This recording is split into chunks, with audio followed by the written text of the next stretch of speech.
Hello, ladies and gentlemen. Welcome to ReelTok episode 117. Today, I am alongside Seth and George, and we have kind of a mishmash episode today. We're going to tackle a bunch of different things. We'll talk a little Moana too. George is going to talk Arcane. We have a Q&A with plenty of questions from our patrons that we're going to go through. So a lot of fun stuff to go through today. But first, I wanted to say, our shout out to our executive producer, Stefan Johnson. We're down to one king. But shout out to that king for being the king of kings. Let me update this real quick.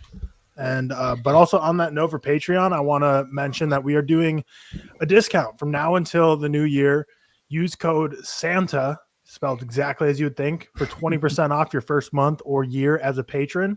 So if you're already a patron, I believe you can just not become a patron, then join back in again. You can use the code and it'll let it be used for yourself as well.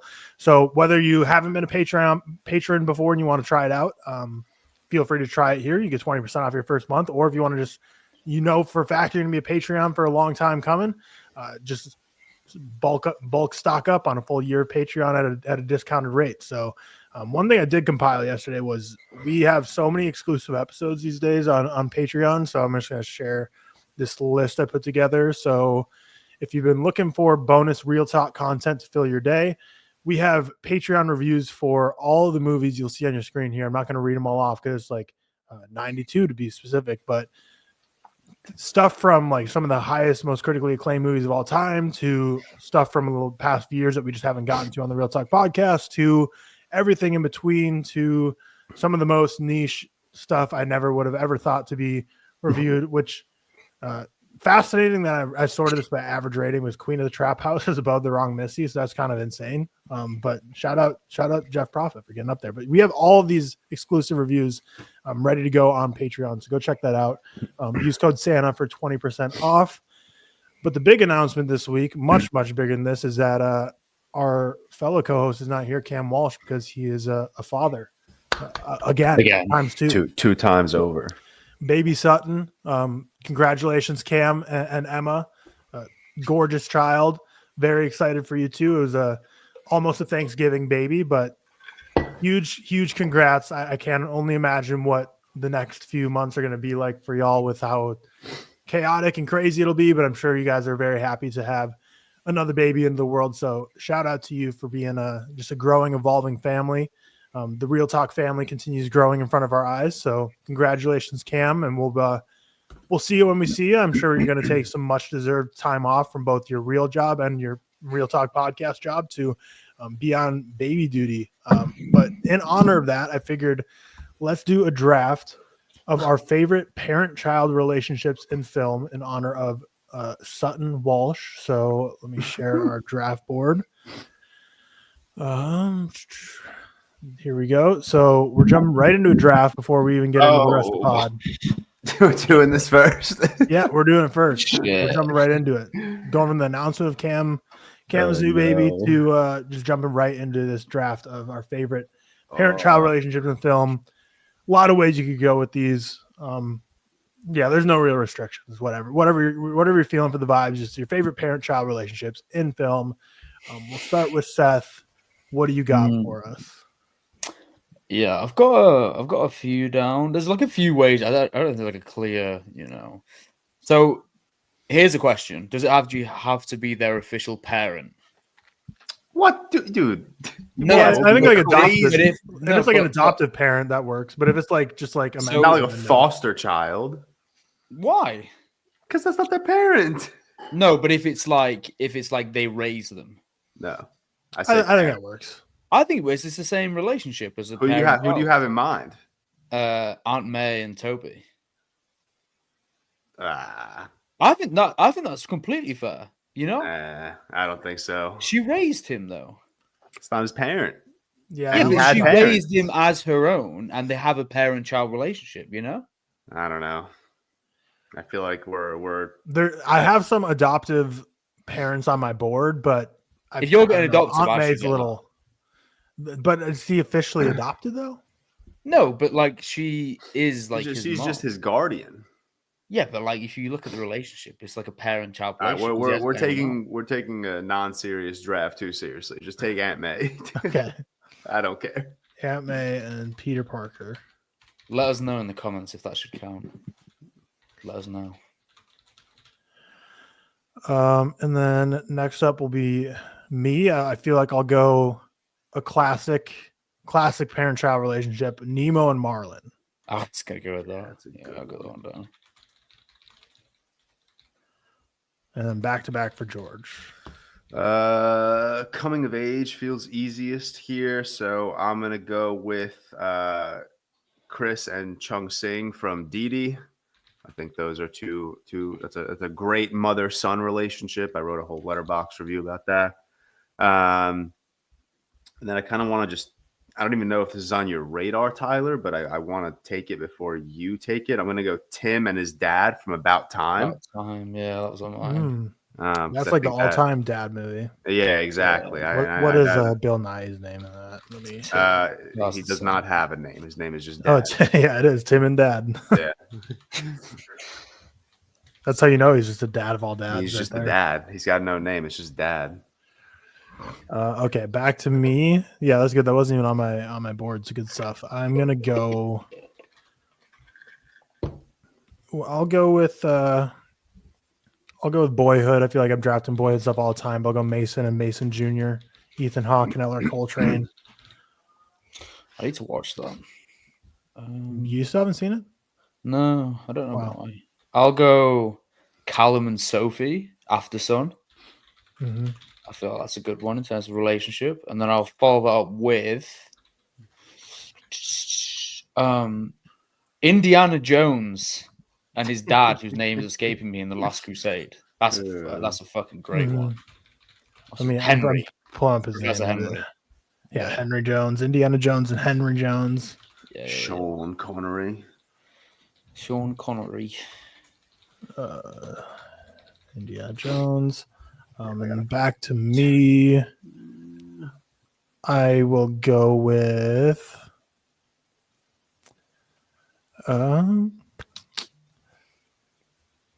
go with an adoptive relationship I had on my board. I'll go Sonny and Julian from Big Daddy. Shout out I actually like that pick a lot. shout out Dylan and Cole Sprouse and Adam Sandler, obviously, but Yeah, that's a good one. classic childhood movie growing up. Back to back, I'm gonna take Mooney and Haley from the Florida Project. Good pull. I mean, it's not like a relationship I would like to have with my child one day, but I think it's just a very sincere relationship, you know? Mm-hmm. Yeah. Dude, this congestion has not left me the last week, and it's so annoying. And then I'm gonna take Katie and Rick from the Mitchells versus the Machines. I don't know if you guys have seen that movie. I have not seen it. I have. Yeah, great movie. Fantastic. One of the best animated films of the decade. Highly recommend. Back to me. I will go with Olive and Richard from Little Miss Sunshine. You bitch. That's a good pill. I would go with the mom, honestly, though. True. Honestly, I think my mind was just so drama. focused on dads for the whole. Like he's I was just such like a thinking like Cam. dickhead the entire time until like the last 10 minutes, you know? Yeah, but it's like that's just like his relationship. He True. kind of realizes by then. So like it, True. I'm sure everything that happens after the movie, Little Miss Sunshine, is a much stronger, better, empathetic relationship between the two. Yeah. I'll go. Who do I go with? I don't know if you guys have seen Boys in the Hood, but I'll go Furious and Trey. Lawrence Fishburne and Cuba Gooding Jr.'s relationship, and that is amazing. I'll go with that.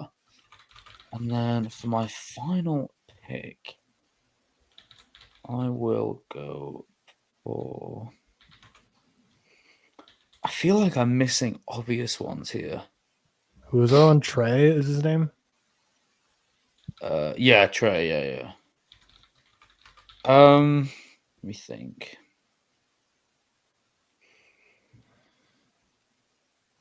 You know what? I'm gonna go for something a bit. I'm gonna go for Interstellar. That's a cool one. That was on my board too. Yeah, It's a complicated relationship, but it's like one that works, you know. Yeah, for sure. Considering I like wasn't even he's thinking old that. as shit, and she's older than him at the end. But what's her name again? I can't remember her character's name. Murph. Cooper and Murph. That's Cooper it. and Yeah, Murph. I'll put those two. My final pick, I'm going to go another adoptive relationship, one that might not be expecting me to pick, but I'm going to go Gru and the girls from Despicable Me. I mean, that guy rides for his kids. I mean, I wouldn't want to go Gru and the Minions. That's also an adoptive relationship. But that's much more toxic than his relationship. Yeah, fuck the Minions, man. They're annoying. Gru and the girls from Despicable Me. And final pick for George. Final pick, I'm going to go with Guido and Gyoshu from Life is Beautiful. Oh, shit. I forgot that one. That's a good one. I forgot that one, too. So I pulled it up on a list. Make sure I feel like there's big ones I'm missing. Can't imagine. Yeah, there is. For sure is. Damn, I mean, with Seth's logic, I could have picked Bruce and Alfred. Yeah. No, 100%, 100%. Bruce is younger. Okay. Bruce is younger when Alfred starts raining him. Fair. No, I would let you tell. But I would say this, right? There was no pushback on Tyler's big daddy, Sonny and Julian. But he's legally adopted. That's an adopted relationship. How long is he with Julian? Like it doesn't matter. It's his legal months parent. Aunt May is not Peter's legal parent. Legal guardian. We out here flipping rules. Legal guardian. How old was Peter when we checked? Like 26. Well, in the comics, probably like 12, 13. Yeah, young. But yeah, Tobey Maguire was like 37 when his Uncle Ben died. Yeah. So here's our picks. Favorite parent-child relationships in film: Aunt May and Peter Parker from Spider-Man. These are Seth's picks: Aunt May and Peter Parker from Spider-Man, Callum and Sophie from After Sun, Indiana Jones and Henry Jones from Indiana Jones, Furious and Trey from Boys in the Hood, and Cooper and Merv from Interstellar. I selected Neo and Marlon from Finding Nemo, Mason and Mason Jr. from Boyhood, Sonny and Julian from Big Daddy, Olive and Richard from Little Miss Sunshine, and Gru and the girls from Despicable Me. And George selected Chris and Chung Sing from Dee Dee, Tim and Dad from About Time, Mooney and Haley from the Florida Project, Katie and Rick from the Mitchells vs. the Machines, and Guido and Gyose from Life is Beautiful. So let us know down below who won. Cam weigh in as well, except he'll probably just give it to Seth because Spider-Man. But I want to hear from a true parent like Cam what he thinks of our list of relationships here. For Cam, for the record, said he's trying to raise his kid like Darth Vader raised Luke. So I nearly gave that one. Anything's on the table there for Cam. But congratulations once again for having your second child.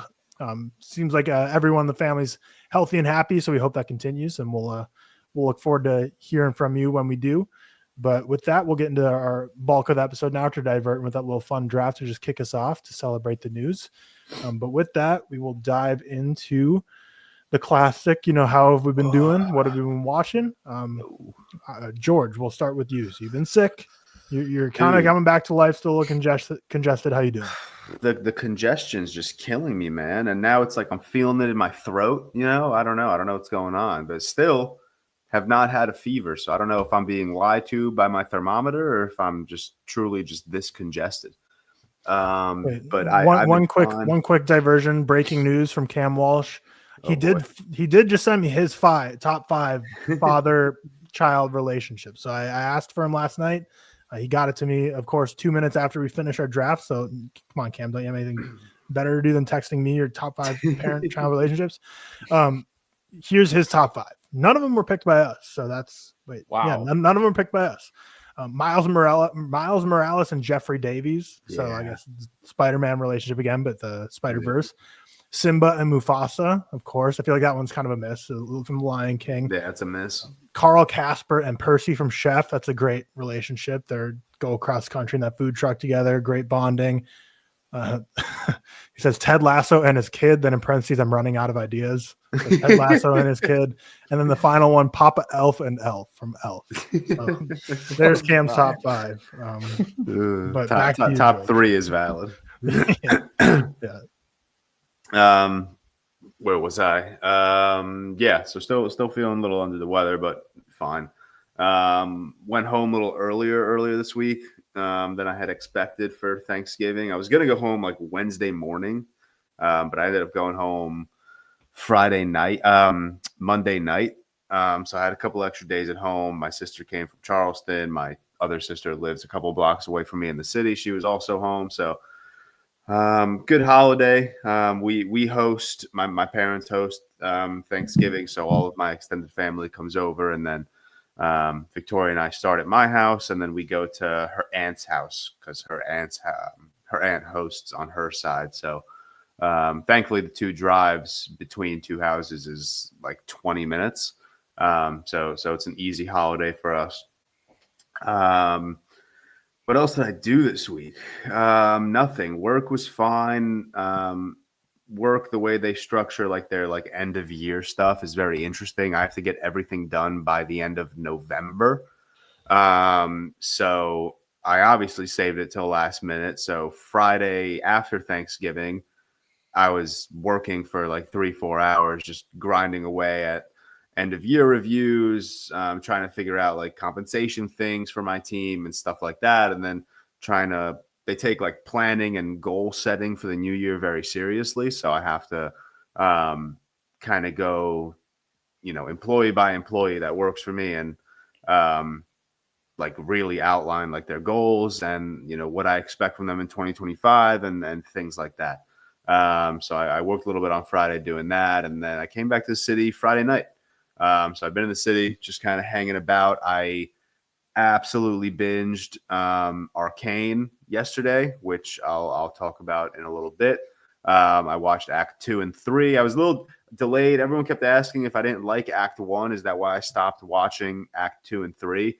Couldn't be further from the truth. I thought Act 1 was sick. The 2 Saturdays that Act 2 and Act 3 were released on, I was just all over the place. I had friends in the city one Saturday. I went to Jersey one Saturday. And then like my weeks of work have been busy. So I didn't get around to watching any of them till yesterday. So yesterday had nothing to do, woke up, went to the gym, and then just planted my ass on the couch and killed 6 episodes. Unreal, but I'll save that for like my bigger discussion. I'm not going to do like an episode by episode breakdown for Arcane the way we did for like the Penguin and X-Men. It'll just kind of be broader thoughts. I realized I feel like there are a lot of things within Arcane that I'm slightly ignorant to, having not played League of Legends and not really knowing League of Legends lore. Even yesterday after I had finished watching season 2 of Arcane, I was like Googling, ending explained, stuff like that. And there were so many articles I read where they were tying how the ending of Arcane could jump into League of Legends. And I'm sitting there reading this like, that obviously went completely over my head. I would have never known any of this. So we'll do a brief Arcane review. But other than that, fine. Been watching a few things. Where did I leave off with you guys? I think Paddington 2 I discussed last week.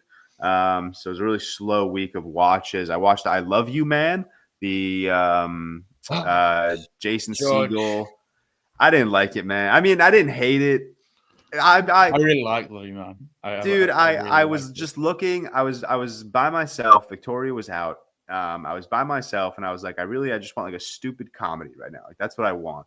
So I went to my watch list and I filtered for comedy, and I sorted by highest rated. And I Love You Man was like closer to the top because I had a bunch of like cheesy, like mid 2000s comedies that are rated in like the 2.9 to 3.0 range. So I clicked I Love You Man, and immediately I see Kevin, Movies Man, 5 stars. Ash, 5 stars. I see a bunch of 4 stars. I see a bunch of 3.5 stars. So I'm like, you know what? Cool. This seems like it's something I'll love. Or at least like. Let me watch it. I didn't find the humor that funny. I found Paul Rudd and Jason Segel more annoying than like cute and fun with each other. The only person that like actually made me like laugh was Andy Samberg as the brother. I thought he was hilarious. Honestly, I was watching this movie and I just kind of felt bad for Paul Rudd's character because, like, now, you know, planning a wedding and picking my groomsmen, it was the easiest thing in the world. And like I was like, damn, that sucks. Like, this dude's got no one. So I was more so depressed watching this movie than like happy.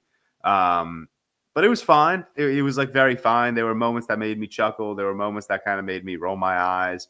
I don't think this is like a standout 2000s comedy the way like Superbad and Step Brothers and stuff like that are. But it was a good watch. I'm happy I finally watched that. I feel like that was a big miss on my 2000s comedy watch list. Rewatch Top Gun Maverick. That's just going to be a regular from now on. And then The Count of Monte Cristo, which Tyler and I spoke about on our Patreon review last week. So if you want to hear my full thoughts and Tyler's full thoughts on that, go watch it. But great movie, damn near in my top 10 of the year. I think it could climb way higher on rewatch. As I said in our Patreon review, it's a movie I hope gets a wide theatrical release in the States because I would love to see this on a big screen.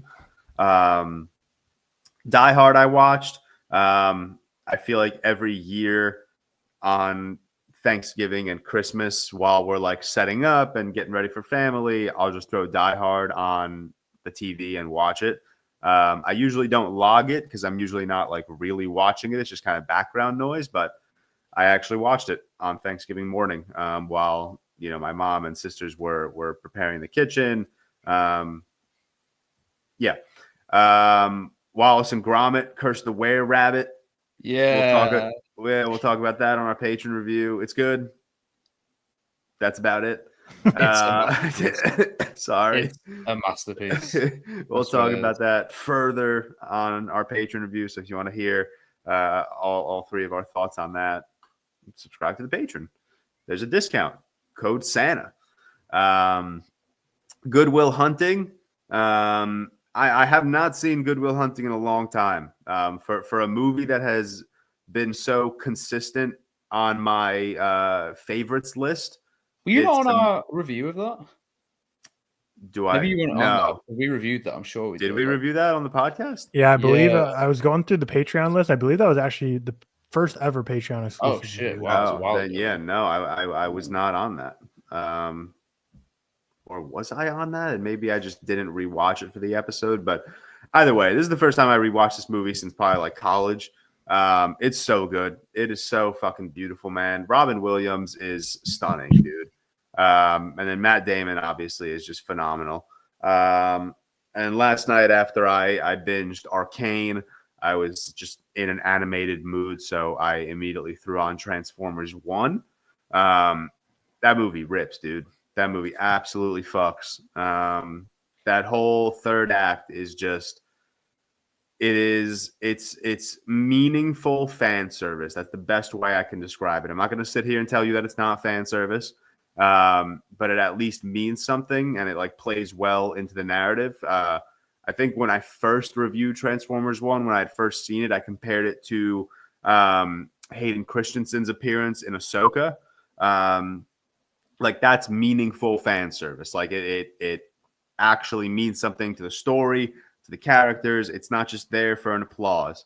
And I feel the same way about the final act of Transformers 1. It's not everything that happens from, you know, D turning into Megatron, Orion turning into Optimus Prime and getting the Matrix. It's Transformers lore just pasted on screen and done in the best way possible.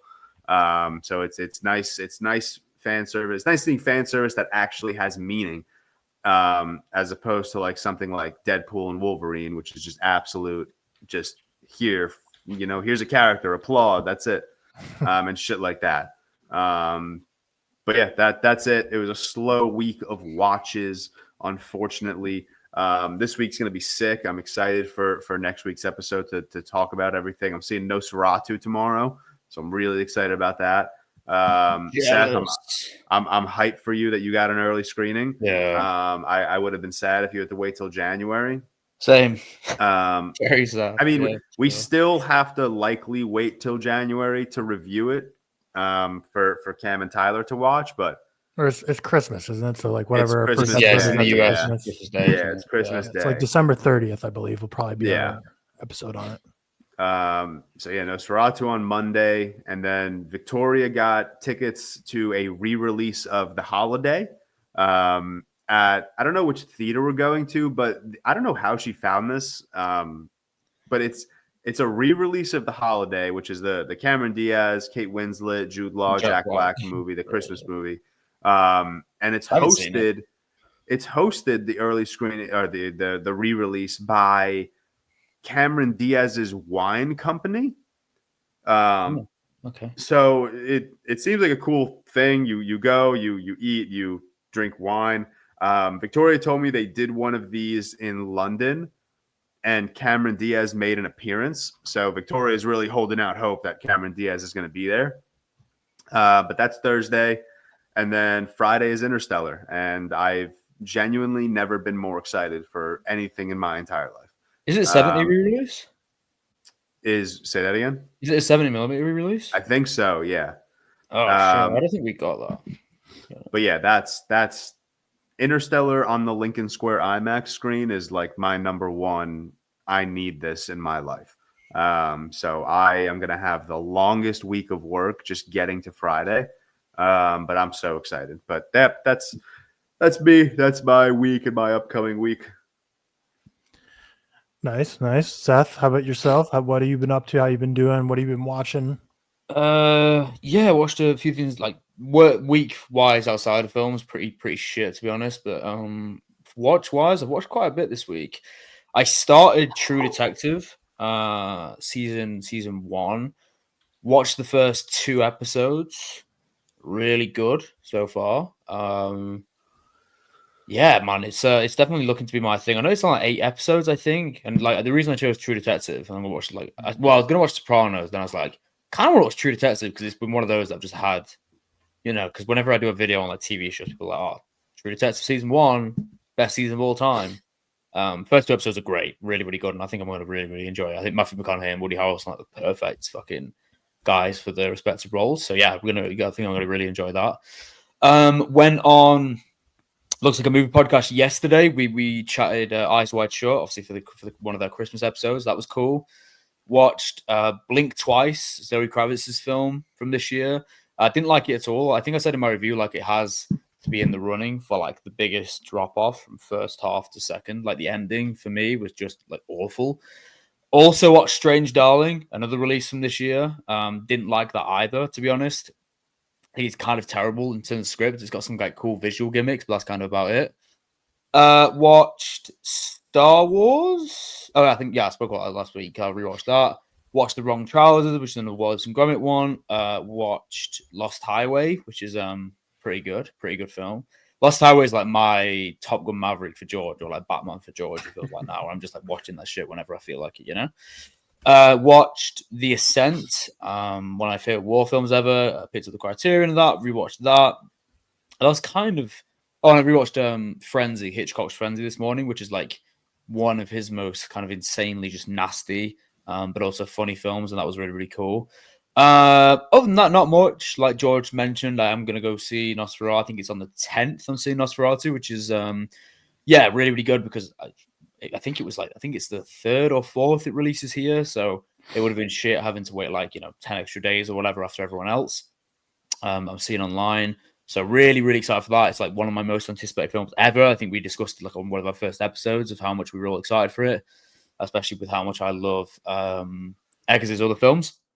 So yeah, really, really excited for that.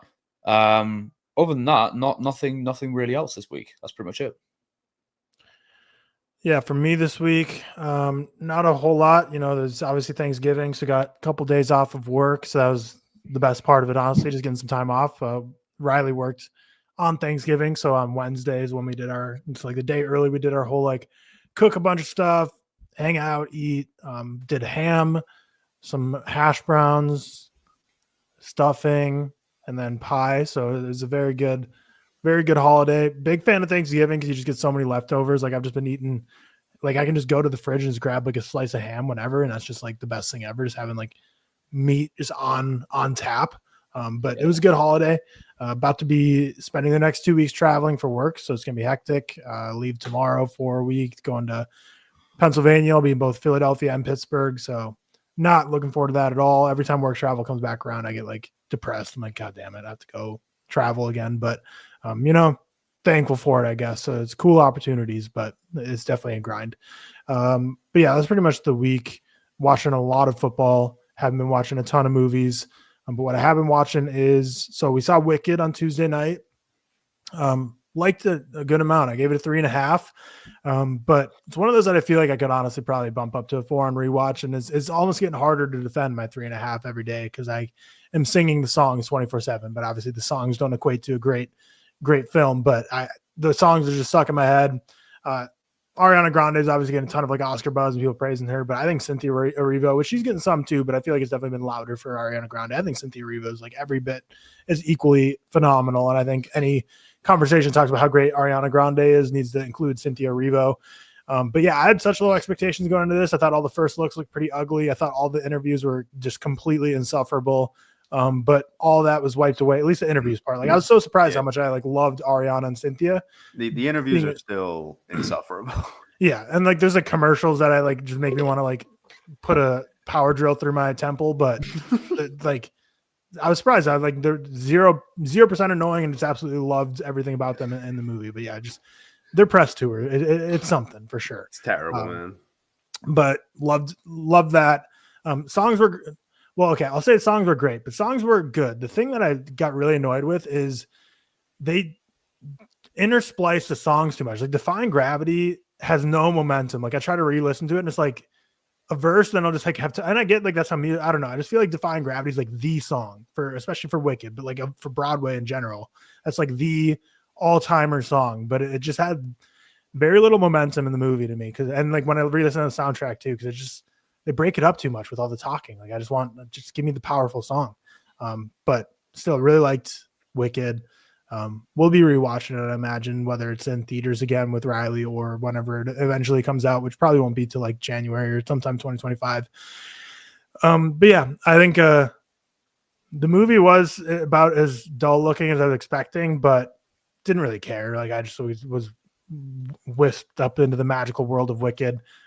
But it's a story that I'm like very unfamiliar with. Like it's impossible to not be familiar with it now with how much it's like on TikTok and Twitter and like all the connections and stuff that someone who's just like seen Wizard of Oz once and hasn't really read beyond that ever wouldn't really know the directions it was going. So, not that it was spoiled for me, but it's like kind of cool to like know all the stuff that's going on. And Wicked Part 2, I'm excited to see what that has in store, but this is like the biggest movie of the year, or it seems like it's on track for that. So, good stuff. I enjoyed it. What can I say? It was a cool theater experience. It was literally me and Riley. It was 5 p.m. on a Tuesday, 0 people in the theater, which is a little crazy based on like the box office is doing, but I guess it's just because like our theater is playing it like every 15 minutes and we're not really in the city. We're in a suburb, but 0, like it was just me and Riley, nobody else, whole theater. So it was just like kind of a cool experience, just to experience just a big screen Wicked when it's just like you two in your own private theater.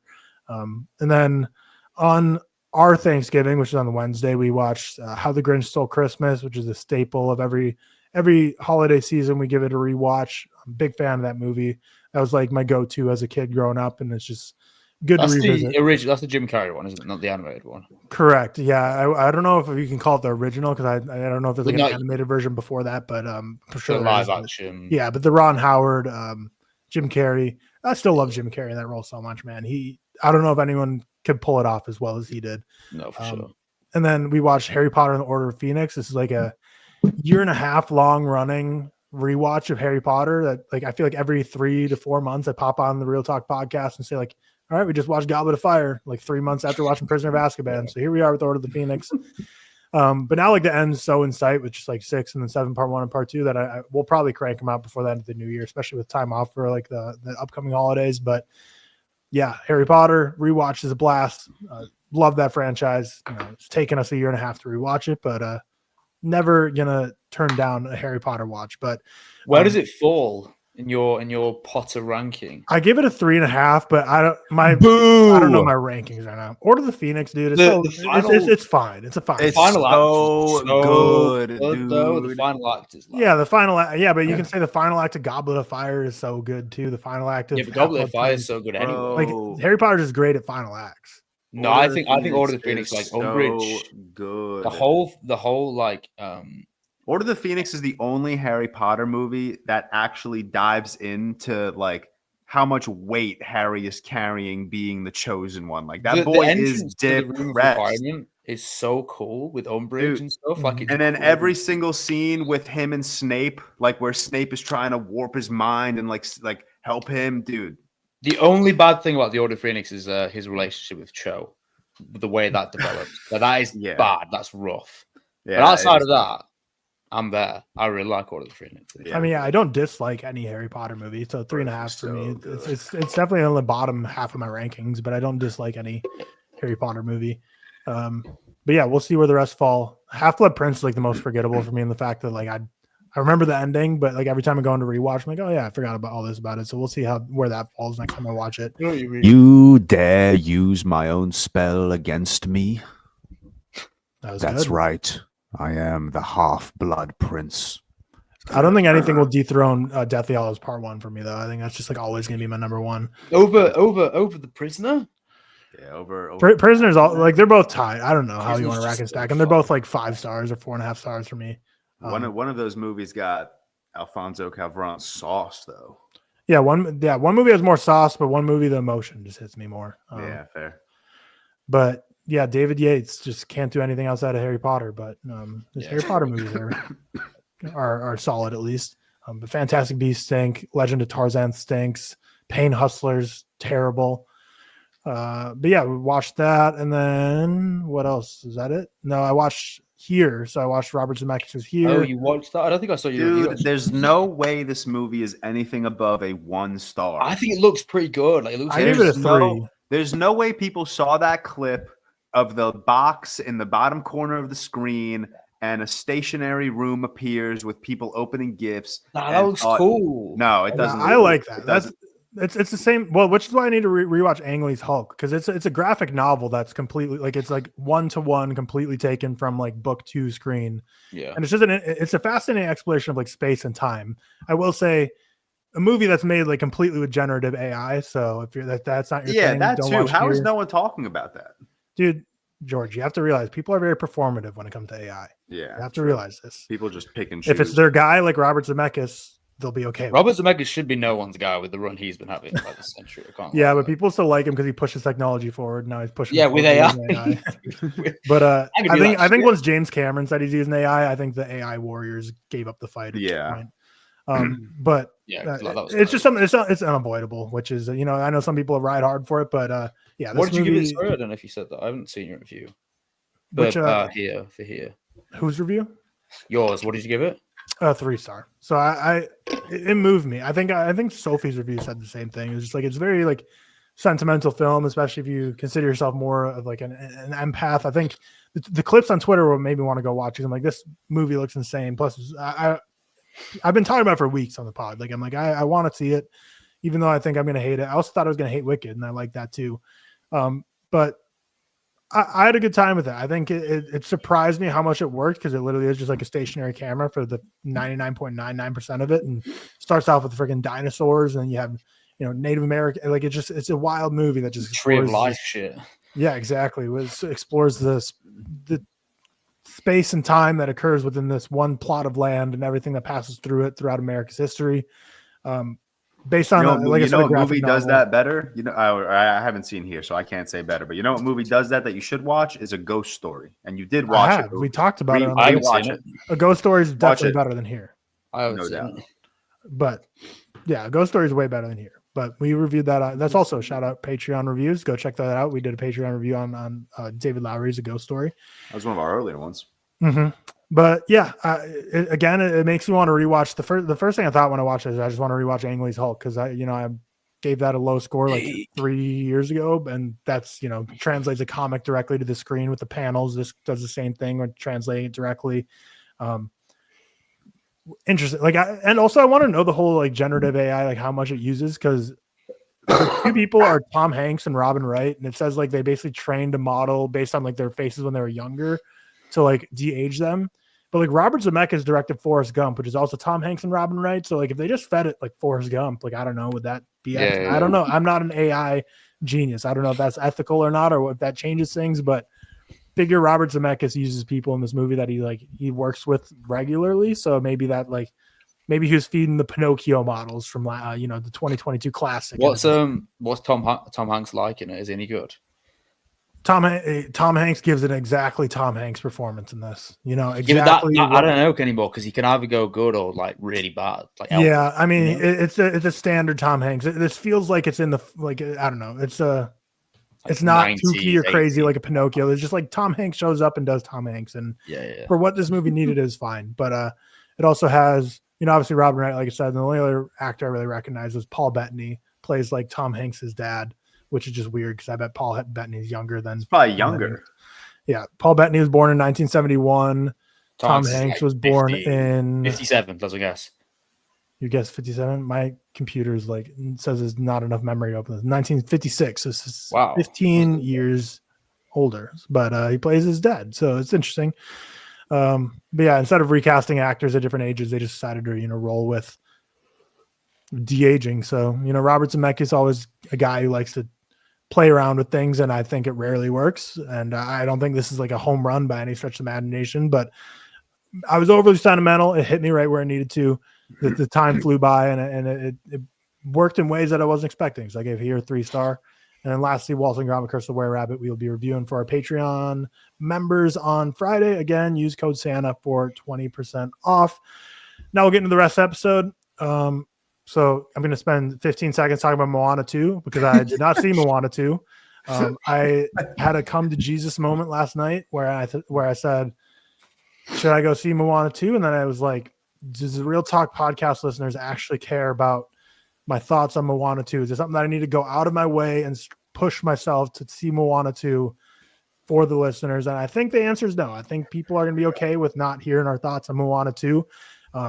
I haven't seen it, but I will say that it was the highest grossing movie ever on Thanksgiving Day with $28 million. And we saw AMC tweet out that like with Moana 2 and Wicked and Gladiator 2, like these movies that are bringing in a ton of money right now, they had to add a queue for tickets, which is crazy. Barbenheimer didn't need that. But Moana 2 and Wicked are definitely doing the heavy pull in there. I don't know if Gladiator 2 is making a lot of money, but I think at this point it's Moana 2 and Wicked that are really pulling it in. But yeah, biggest Thanksgiving Day. But I think from the general consensus I've heard, well, what we do know is this was a limited series. This is supposed to be a TV show that at the last second Disney said, no, you know what? Let's just stitch the episodes together. So instead of having 6 20-minute episodes, let's just like stitch them back to back to back and get a 100-minute long Moana 2 sequel.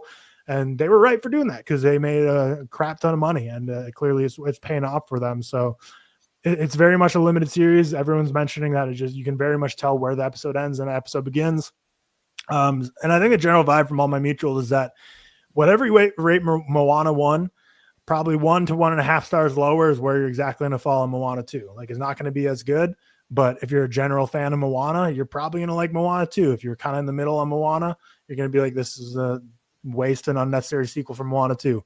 It doesn't have Lin-Manuel Miranda's songs though, and a lot of people have been saying the songs do not hit in this one. So it's like, people like to hate on Lin-Manuel Miranda, but it looks like Disney can't live with them, can't live without them. They're damned if they do, damned if they don't, because it doesn't seem like Moana 2's soundtrack is catching fire like the first one did, which we all know Cam's a big fan of. He dropped that nuclear bomb of a 5-star for Moana back to back with lowering his Oppenheimer to 4.5 star. Cameron, we love you, but what are you doing there? To each their own. But Moana 2 did not push myself out of my way to go see it. Let us know if you enjoyed it. Maybe I'll see it one day. Who knows? I mean, I like Moana. I like it quite a bit. I think I give it like 3.5 or 4. Like I like the movie.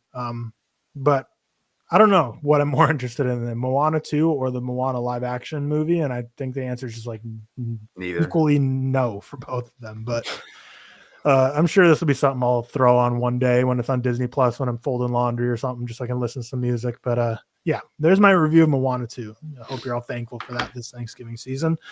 Now we'll move on to George, Arcane. I know nothing about the show other than the League of Legends, so take it away. I know you've been pushing us to see it. I think Cam started it, but let's. Cam said he watched one episode. Yeah. Well, the floor is yours. It's the George Carmi show. He's going to go into his thoughts on Arcane. I'll keep this short. I don't know if you guys could go, and I'll shoot you a text whenever I'm approaching the end. But I was originally going to do a episode by episode breakdown, the way we've kind of done with the Penguin and X-Men '97 and other shows. But I'm not going to do that. If I had someone else to talk to, I should have prepared better and found a guest. But if I had someone else to talk to, I would have done that. But instead, I'm just going to kind of go through higher level thoughts. I'm going to issue a spoiler warning. I'll start with my non-spoiler thoughts, but I'm just going to issue the spoiler warning from the start. So if you haven't seen Arcane Season 2, I do suggest you look at the timestamps below and just skip ahead to our Q&A. But yeah, I mean, like Tyler just said, I've been pushing these guys to watch Arcane for probably since it first came out in 2022 or 21. I forget when exactly Season 1 came out, but now that I have finished Arcane Season 2, I am going to push even harder for them to watch. I tweeted this yesterday. It's very tough for me to compare a TV show like Arcane with 2 seasons to a TV show like Game of Thrones or The Sopranos or Avatar: The Last Airbender that have, 4 or 5 plus seasons of television. But I truly do believe Arcane to have, cemented itself within the GOAT conversation. I think it is that good.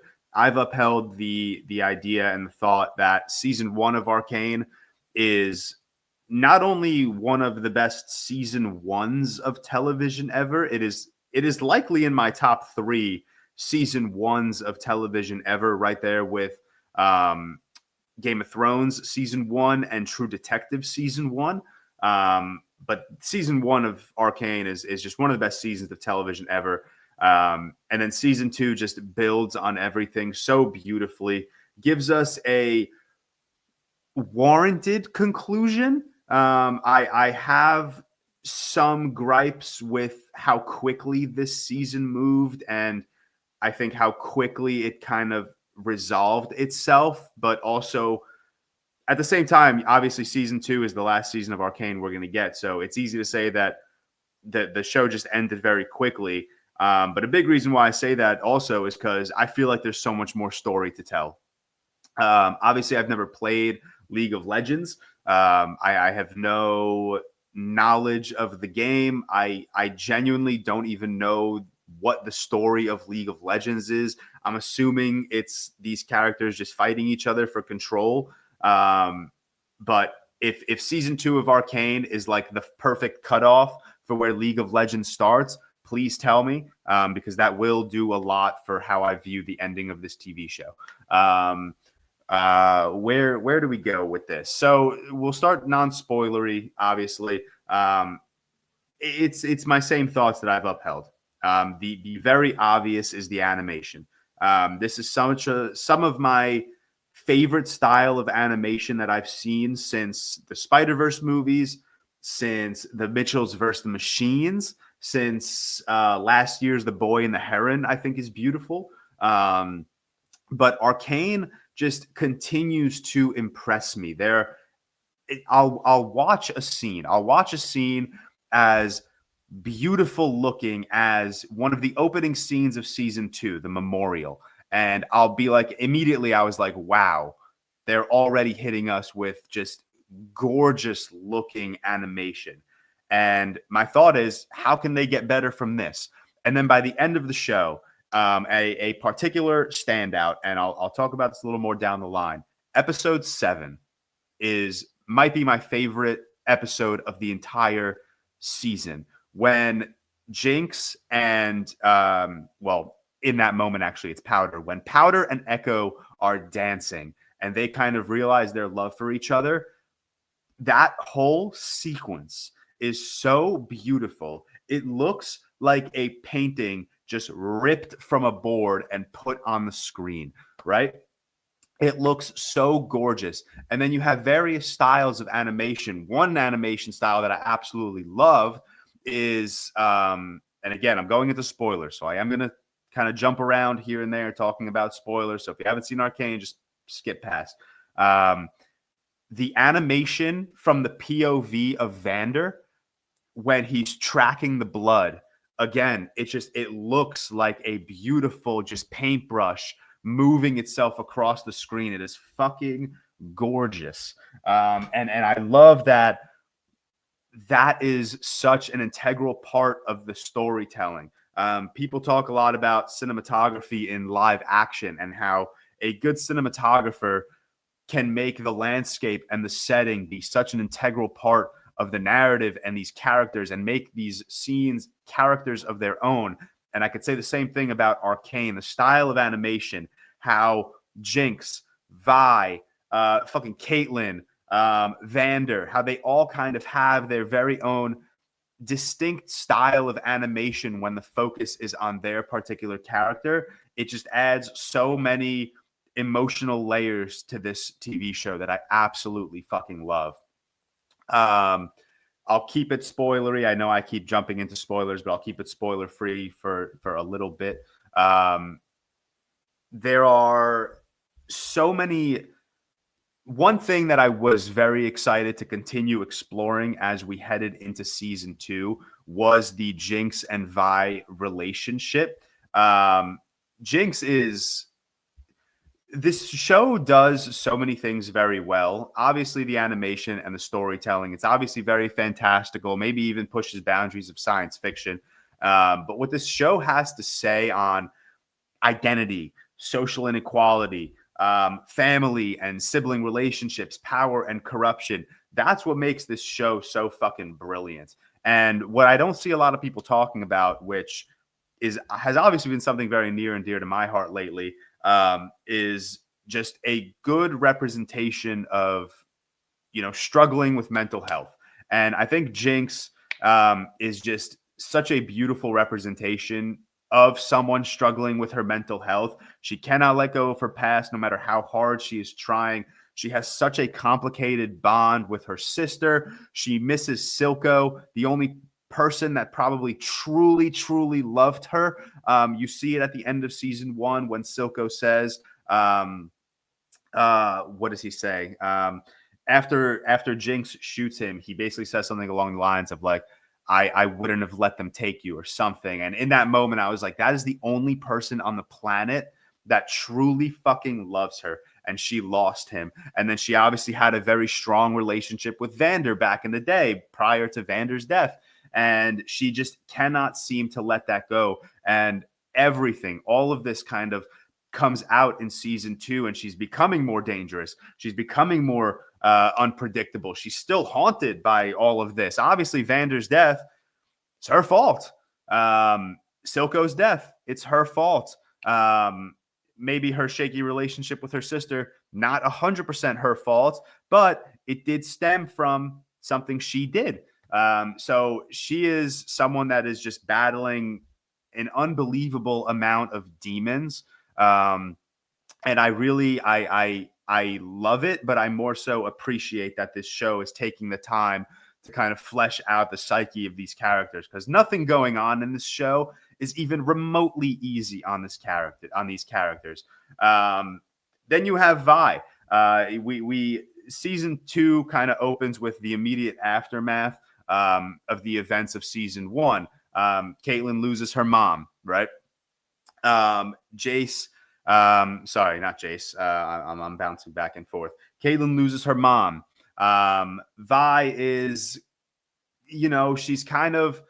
she understands that she is playing an integral role in, Jinx's life. So she's kind of battling these internal demons, Vi, that is, on, does she put that enforcer suit on? And that was one of my favorite dynamics to open the season up, to give Vi that sort of conflict. That's an insane conflict to give Vi. And I talked about this in my TikTok review. It's probably my favorite moment in the entire, or one of my favorite moments in the entirety of season 2 of Arcane, when Caitlin and Vi are just having a very nice conversation, and they're kind of talking about the future of Piltover and the future of Zaun, and how, if Jinx isn't necessarily put in check, shit's going to hit the fan. So Caitlin offers her that enforcer uniform, and Vi kind of reacts exactly how you would expect. The enforcers are the reason why Vi and Jinx are separated, or why Vi and Jinx's parents were killed initially in that beautiful episode 1 of season 1. I don't say beautiful because the parents died. I just said beautiful because I think that whole bridge scene is one of the best scenes within a series premiere I've ever seen. But Vi, they're giving kind of Vi this added level of conflict because she also has ongoing pain. She lost Powder. She snaps at Powder, calls her a Jinx, and then that's kind of in season 1. That's where their relationship became shaky. So she's kind of dealing with the trauma, that trauma of her past, the trauma of that fractured relationship with her sister. And I love that this show just added that little bit of conflict, just putting Vi, something as simple as putting Vi in an enforcer uniform, just adds such a bit of conflict that I loved. I really loved that decision. And I loved how Vi kind of went from absolutely fucking not and being pissed off at Caitlin for even suggesting it. But then you see her in an enforcer uniform because she is grappling. She's grappling with the idea that that's my sister, and no one in the world, probably except me right now, is going to get through to my sister. The only other 2 people that would get through to my sister are both dead, Silco and Vander. So Vi kind of recognizes that she needs to kind of step out of her comfort zone if she wants to, fully save Jinx while also, relying on Caitlin in a way that maybe she didn't rely on in season 1. Big moment in Act 1. I'm kind of discussing Act 1 right now, and then we'll move on to Act 2. Silco's death, you expected it to kind of leave this massive gaping hole in Zaun, this massive power vacuum, which it absolutely did. You have new characters moving up. You have this very aggressive and fast-paced socioeconomic struggle, political struggle going on. Everyone recognizes that Silco's death just leaves this wide open gap, not only for control of the Undercity, but excuse me, I just burped. But yeah, Silco's death leaves not only this massive gap in the Undercity, who is going to take over, which obviously leads to so much conflict. But also simultaneously, you have the conflict of Hextech, because you have this moment at the end of, I believe it was episode 1, where we're at the memorial service. And they get attacked by Rennie in revenge, in a case of revenge for Silco's death. And Jace killing her son.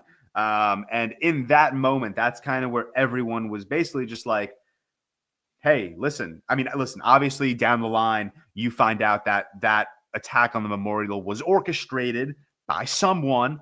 But still, in that moment, without knowing what's to come, everyone's kind of realizing, hey, Hextech weaponry is here. It's inevitable and it's going to be used. So we can either use it ourselves. We can either enhance it properly and safely, and use it as a means of, a solution, a peaceful solution. I wouldn't call it peaceful, obviously. But that's kind of the big moment of that episode, episode 1, is just how quickly they get into, hey, Hextech's here. We're going to fucking use it. It's people have it in the Undercity. If they have it in the Undercity, and if there's no way to regulate it, why don't we just use it? Why don't we enhance it? So Jace kind of immediately begins developing new arms. and he gifts Caitlyn that rifle, and now she's promoted to commander.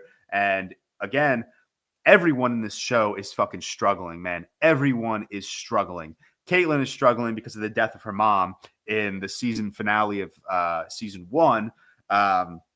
So she's kind of torn. She's hell-bent on revenge, but she's also hell-bent on somehow offering peace while also getting revenge, which that's oxymoronic.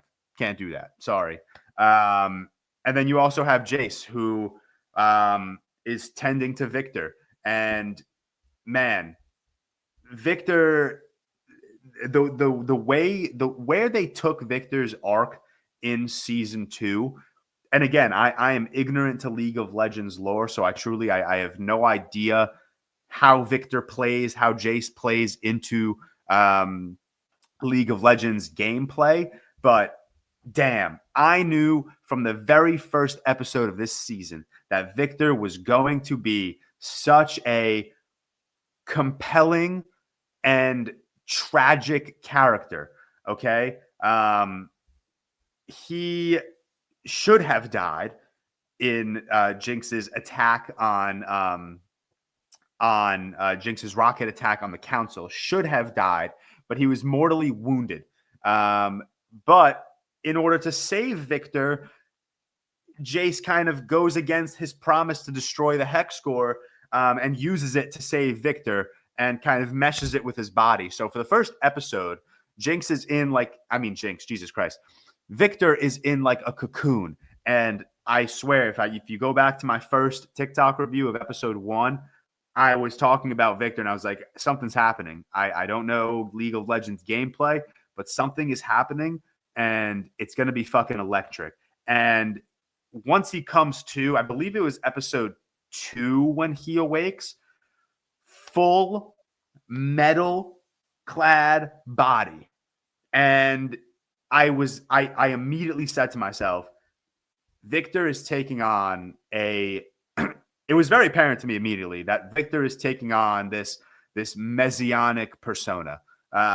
Obviously, I did not know the extent of it because by the final act, this man is God, I would imagine. I don't know if that's how League of Legends players view him. I don't know if that's like his intended perception, but I swear they took Victor and they turned him into one of, if not the most compelling and tragic characters in the series. He is such a perfect blend of personal sacrifice, moral compromise, ambition. He is the literal embodiment of ambition taken too far. And he has those previous personal struggles and those previous health issues. And now you give someone like that who was suffering from a degenerative illness that affects his body, which just makes him very vulnerable. His major desire to overcome these physical limitations. You give someone like that this unbelievable power, and it just becomes so compelling. I don't know if this is, I may be jumping ahead to episode 3, but when Victor does wake up, he goes to Zaun. And literally people are bowing at his feet. And I'm like, holy shit. In the moment, this is beautiful. He's kind of recognizing who he is. He is inspiring people, but he's doing it in a way that is very culty and very questionable, and a way that could very easily get way past him and just, he'll lose control essentially. He has this new healing power. He immediately healed a shimmer addict, and that's when people start to bow down to him. And in the moment, it's beautiful. But again, you give someone like Victor, whose health was consistently deteriorating throughout season 1, and just intensify his ambition with this newfound power. I think I've said this 3 times now. They made Victor probably the most compelling character in this show. And another part of my, and I'm not going to call this a familial relationship, but I love the brotherhood established between Victor and Jace. That is such an important and such an impactful central dynamic in both Jace and Victor's character arc. They are both stunning, dude, at the end. And now I'm jumping way ahead. I apologize for just jumping back and forth. I don't care, but that's how I'm going to review this, because I'm all over the place. I have a bunch of notes in front of me that I took while I was watching, so I'm just going to keep going back and forth. Dude, when it's revealed that the white cloaked man is future Victor, basically guiding Jace and showing Jace what he needs to do to stop himself, to stop Victor from enacting this pain and suffering on Zaun and Piltover. Dude, that's fucking cinema. And I don't think people realize how good a story Arcane is and what they... Oh my God, I wish there were 7 more seasons of this show. It is so unbelievable. But Victor and Jace, that brotherhood is so pivotal to this story. It is a brotherhood based on mutual respect. Jace is an inventor. That's what he is. And Victor is a fucking technical genius. Okay? And they share this vision of progress, of scientific progress. But, post-accident of the season finale of 1 kind of separates them and kind of moves them on separated journeys. Their ideologies begin to diverge, but they are still... they're still morally inseparable. It's the word brotherhood. That's what it is. It is a mutual admiration. There is mutual respect. It just so happens that some shitty event occurred that separated their ideologies, that separated how they want to approach science and invention in this world and use it to foster a more ideal lifestyle within Piltover and Zaun. They are... I love that dynamic. I don't know if this is a hot take, but the dynamic between Jace and Victor, it might eclipse it might be my favorite, eclipsing the dynamic between Vi and Jinx, which I absolutely love. I've said this for season 2 of The Bear. I've said this for X-Men 97. I've said this for The Penguin, and I'm going to say it again for Arcane season 2. The way every single character is meaningful, the way every single character is just so beautifully fleshed out, given a proper arc, given proper relationships. Even Silco post-death is still evolving. His ideologies are still clouding Piltover and Zaun. It is so fucking beautiful. I apologize for cursing as much as I am right now, but this show this show last night, and I binged acts 2 and 3. So I binged 6 episodes straight yesterday. And I shit you not, man, I teared up probably once an episode. That is how fucking beautiful it is. But act 1, it serves as a very pivotal moment in a lot of character development, and a lot of world building happens here. I have been reading a lot of articles that people have wrote about season 2, and I do agree with the sentiment. I think act 1 is the weakest, but when you're the weakest act in a show like Arcane, you're still a fucking 8.5 to a 9 out of 10. That's how fucking good you are. But yeah, act 1 it sets the stage for aggressive confrontations, personal reckonings, political disaster, socioeconomic struggles. It sets the stage beautifully. It kind of tells you this is where Vi is, this is where Caitlyn is. I haven't even talked about Echo and Heimerdinger. They are excuse me, this congestion's killing me. Echo and Heimerdinger are kind of off doing their own thing. Their struggles continue with Zahn's civil war, and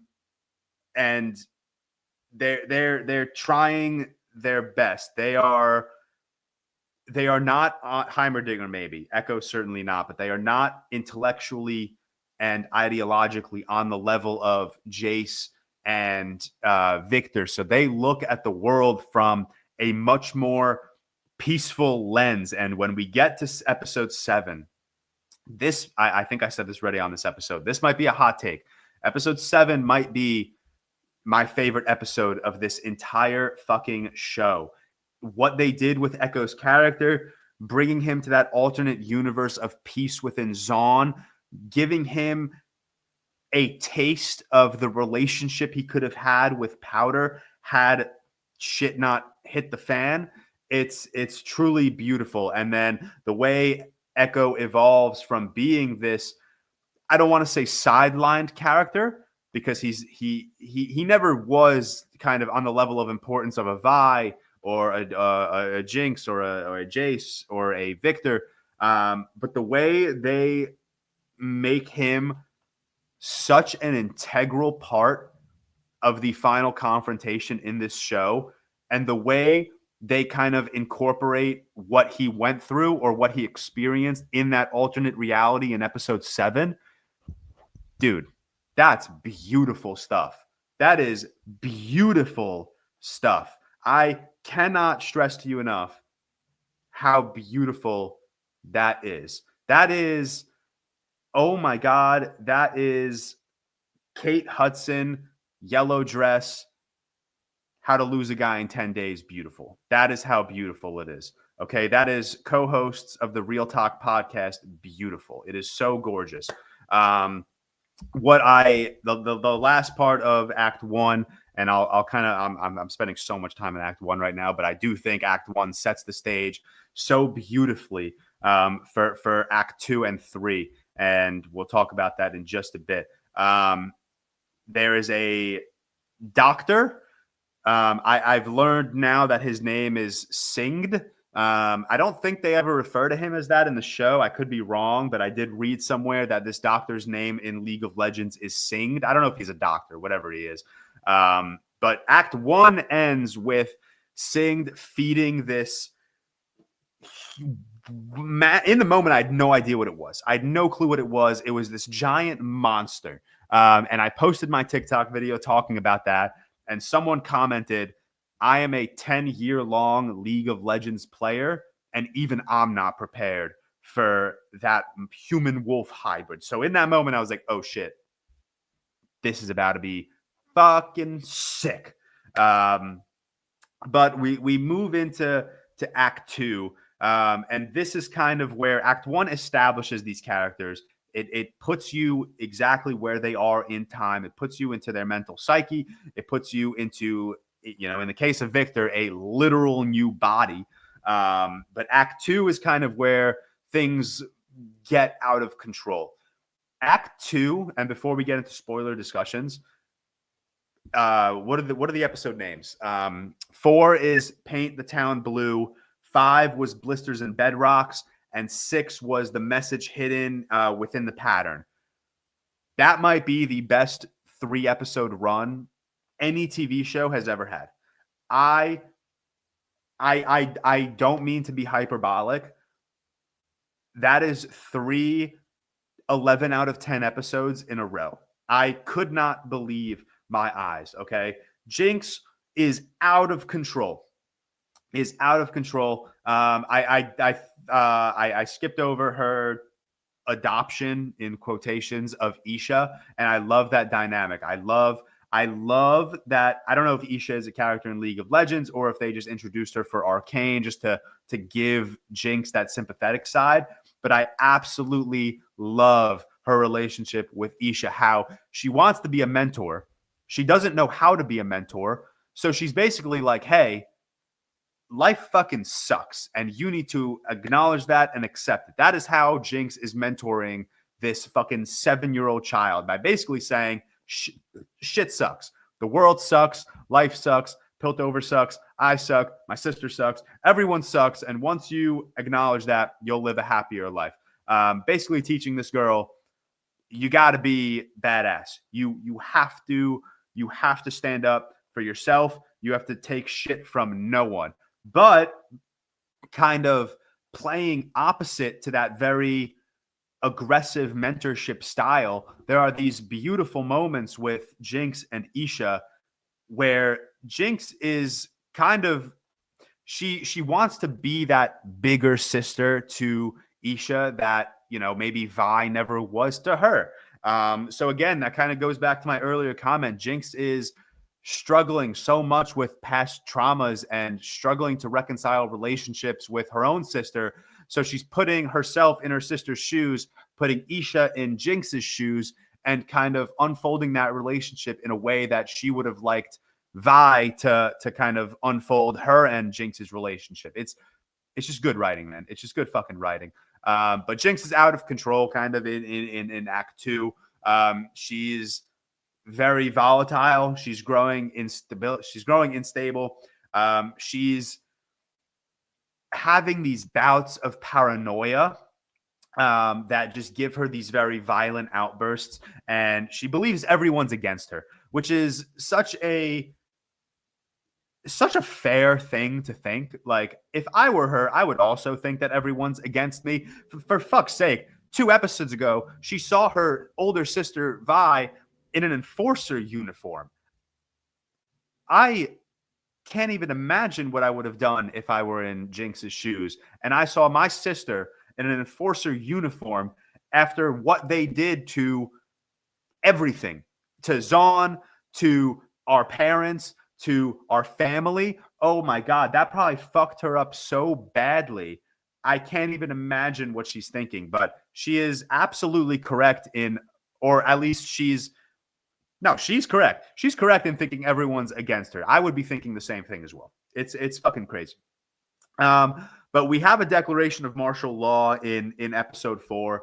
And Jinx is basically, she's kind of in hiding. And this, of course, this is post Jinx, Vi, Caitlyn versus Jinx, which, by the way, is stunning sequence, man. Every single action set piece, every single sequence that requires just a fucking battle, it's just so beautiful, man. It is so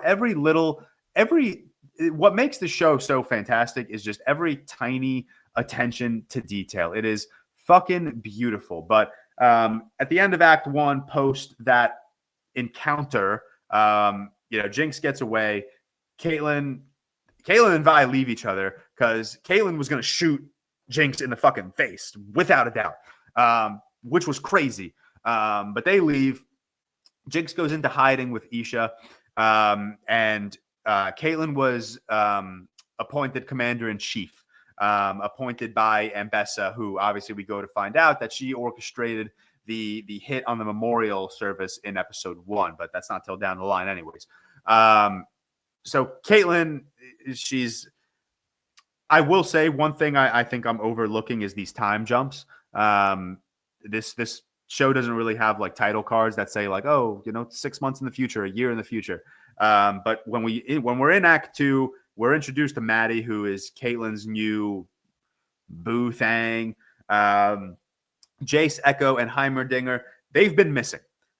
Since they encountered that wild rune in the Hex Vault, they've been missing. But there is so much political instability. Caitlyn is growing weary of Ambessa. She is already trying to conduct her own hex tech research that obviously is going to make so many people weary. And obviously we go on to find out that Ambessa is just a colossal piece of shit, respectfully, obviously. I'm sorry. I'm going to skip a little bit ahead because I need to talk about Vander. I don't know if he has a name as the monster or if I'm just supposed to refer to him as a monster, but I'm just going to call him Vander. Holy shit. The ending to episode 4 and then everything in episode 5 with Vander and Vi and Jinx, I cry, man. I'm a grown-ass man sitting on my couch alone watching an animated show crying, dude. Jinx is fighting with this creature while nothing. Jinx is fighting with this creature. And I know Jinx is a character in League of Legends, so I never expected her to die, although she does, and I'm curious about that, and we'll get to that later. But I mean, I didn't expect her to die in that moment when Vander was attacking her, but I certainly did not expect this wolf. At this point, I had no idea it was Vander. I had zero clue, right? So the wolf thing is getting closer to her face, and he's like, I'm thinking to myself, why is he not just chopping her face off? Like, what are we doing? And then he kind of like spazzes, right? Has this like paranoid trip and says powder, and the episode cuts. And my first thought was, no fucking way. I was like, no way. Vander was the first person that came to my mind. Because the reason Vander was the first person that came to my mind is because the only 2 people in the world that would know to ever call Jinx powder is Vi and Vander. People know that her name used to be Powder, but no one in the world would call her Powder besides Vi and Vander. And that certainly wasn't Vi. So I even tweeted, I was like, no fucking way. Like, what the hell are we doing? Right? So then you get to episode 5, right? And Jinx goes and is basically like, I need your help, to Vi, right? I need your help. Okay. Vi is obviously very skeptical. She thinks this is just another play, another ploy, another way for Jinx to separate Vi from assistance and to kill her, blah, blah, blah. But Vi's like, you know what? The name Vander means too much to me. Okay. So I'm going to entertain what Jinx is doing for me. Okay. And this leads to maybe my favorite scene of the entire show. Okay. The monster is coming right at them. And Jinx is pleading to Vi, please do not hurt him. You need to trust me. That is Vander. Please do not, like, that's Vander. I need you to believe me. And in fairness, if I were Vi, I'm not believing a word Jinx says, especially when this monster is running 40 miles per hour right to my face. Okay. I'd either cry, kill myself, or fight the thing. Okay. And Vi picks fighting the thing, which leads to such an insane moment of animation with the 2 of them fighting. But the sickest part is I forgot how we get there, but Jinx is kind of removed from the fight. She's kind of like takes a step back. She's still pleading to Vi, please don't do this. Something happens where like smoke goes off, and you don't see Vi and Vander. You don't see them. Okay. Jinx lights her candle, starts walking forward, and out of the smoke is Vi and Vander hugging. And I wanted to put my face through a wall. That is how sad and also hype I was at the same time.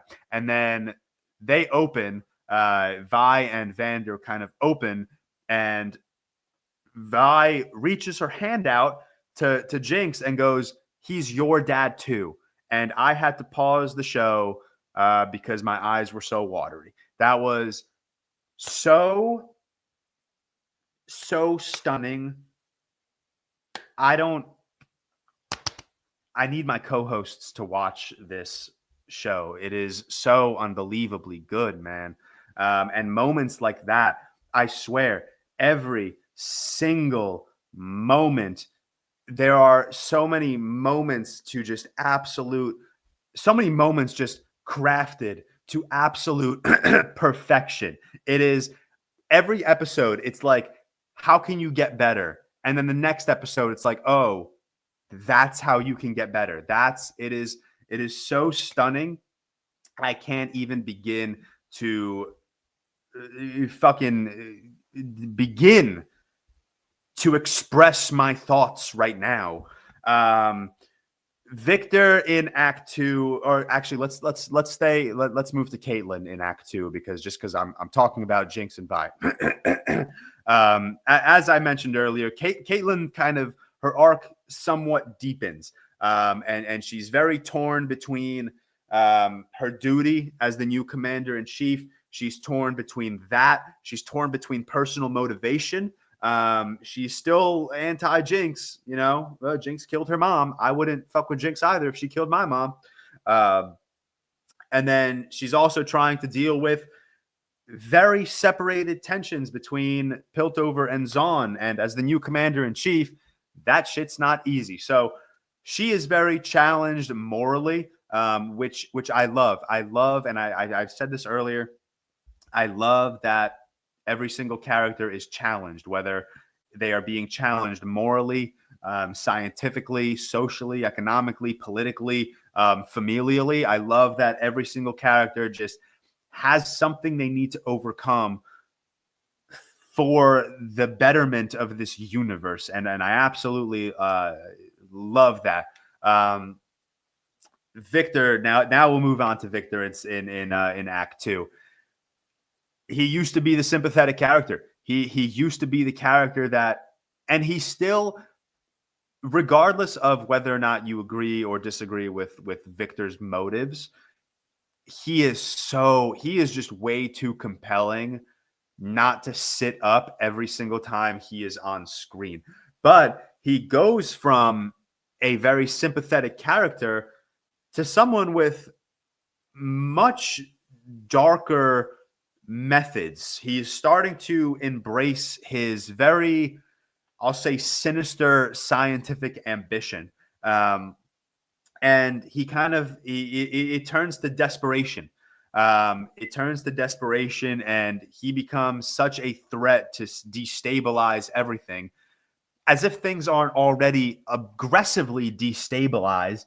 But he becomes that kind of central being of destabilization within Zaun and this entire universe, just because of the way he has embraced this messianic being that he is. And I said this earlier, and I'll keep saying it. He is so compelling, and it is so beautiful to watch his character kind of unfold. And then again, as I mentioned earlier, the way his character is revealed to be that white cloaked figure who understands the path he has set himself on is not the correct path. It is not the path that, season 1 Victor would have wanted. It is such a beautiful full circle that I absolutely adore. But see, Act 2 is just, it moves so well. It introduces themes of betrayal. It introduces these new motivations of Victor, of Caitlin, of Vi, of Jinx. It adds this extra emotional layer now that we have uncovered that Vander is the wolf human hybrid. Again, if that being has a legitimate name, I feel like I could probably just Google it, but whatever. If that being has a legitimate name, throw it in the comments below. I swear I'm going to do so much League of Legends lore dump later on. And I'll find these answers for myself. But in the meantime, I'm just going to continue calling him Vander. Where does season 2 end? So season 2, Act 2. So episode 6. So Victor and the spiritual essence of Sky are kind of investigating the Wild Rune phenomenon after Silco's death, or I mean Salo's murder. My bad. And Vi, Caitlin, and not Vi, I apologize. Jinx, Vi, and Isha take Vander to Victor's sanctuary in hopes of healing him. That's obviously the big goal of Caitlin and Vi. They've embraced Vander. That is still their father inside of that big being. So their kind of priorities realign, and healing Vander just becomes top priority. What I failed to mention was after the discovery of Vander, or at least just the discovery of the wolf-human hybrid, Ambessa, I don't know if she like threatens Singed or if she hires him. I didn't understand that relationship necessarily, because it seems like Singed went kind of willingly, because he is so motivated by healing his daughter, obviously, which is something I didn't mention earlier either. His daughter, I believe his daughter is deceased. I don't know if they made that clear and I missed it, but I'm pretty sure his daughter is dead. He has her incubated in like that cocoon thing. So his motivation, everything he does is to save his daughter. I don't know if save is the proper word since she's technically dead. But this is where just shit begins to hit the fan. And then we'll move into Act 3. Act 3 is so... It moves so fast. And Act 3, while I really love Episode 7, and I'll get into Episode 7 in a very quick second. I just want to give my non-spoiler thoughts on Act 3. Episode 7, 8, and 9 move very quickly, which is a big reason why I don't necessarily hold it to as high esteem as I do the first one. Again, comparing it to Season 1 of Arcane is just an unfair comparison, but Season 2 is still a 9.8 out of 10. Perhaps one or two more episodes would have settled my gripes with how quickly, particularly Episodes 8 and 9 moved. But my God, Episode 7, it's like its own little like standalone side story, but it ends up playing to the massive greater conflict on Echo's real universe. So Echo and Heimerdinger are in a parallel universe. I'm assuming that's the term they use in the League of Legends lore, but they're in a parallel universe where Hextech was never invented.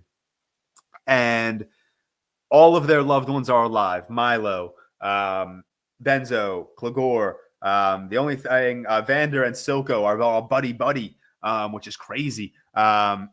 And Powder never became Jinx. And the only, I guess, major difference, well, there's a lot of major difference, but the only major death is Vi. Vi is deceased in this universe. But Echo is kind of moving his way through a Zaun that doesn't know what Hextech is. And it's beautiful. It is a paradise. And not only is he realizing that, this is what his home could have been, he's also given an opportunity to explore a relationship with Powder, with someone who used to be his best friend, someone who, had it not been for the events of, the first couple early episodes of Season 1, they likely would have engaged in a romantic storytelling. And that's got to suck for Echo, man. I felt for him this whole episode. He's experiencing this life. He's experiencing this life that he could have had. And it's sad, but what makes it not sad is how badly he wants to get back to his universe. He is simultaneously realizing that, wow, maybe I could stay in this universe where everything is sunshine and rainbows. Hextech was never invented. I have a loving relationship with Powder. But he's also opposite that. He's like, well, fuck me. I have to get back to my universe because I know I am an integral role in this conflict. So it is such a crazy dichotomy between these two parallel universes that Echo has kind of found himself in. I love. There's this one shot of this episode where Echo and Powder are sitting and they're overlooking the city. And it reminded me of Miles Morales and Gwen in Across the Spider-Verse when they're sitting on that thing and the city's in the background. It's just this mutual admiration of two characters. It's this mutual love that two characters are acknowledging, and I think it's so fucking beautiful. It's so crazy for me to be talking about this episode and considering calling it my favorite of the season, given that it really does feel like a separated side quest. But what makes it obviously feel connected is Echo has kind of channeled his scientific intelligence into I'm not going to call it a time travel device, a time reversal device that lets him go back like a couple of seconds, which is fucking huge. And then obviously that plays a massive, massive role down the line when we approach that really, really sad sequence of Jinx essentially killing herself multiple times over. And Echo loves this girl so much that he is taking that bomb to the throat like 3 times in a row because he just cannot stand losing her. He knows how integral of a role Jinx herself has to play in solving this conflict. It all comes together so quickly, but it really does come together so beautifully. But in episode 7, I apologize. Simultaneously, while Echo and Heimerdinger are in their own parallel universe, Jace was transported to hell on Earth. He was transported to this post-apocalyptic future where Hextech has wiped out Piltover.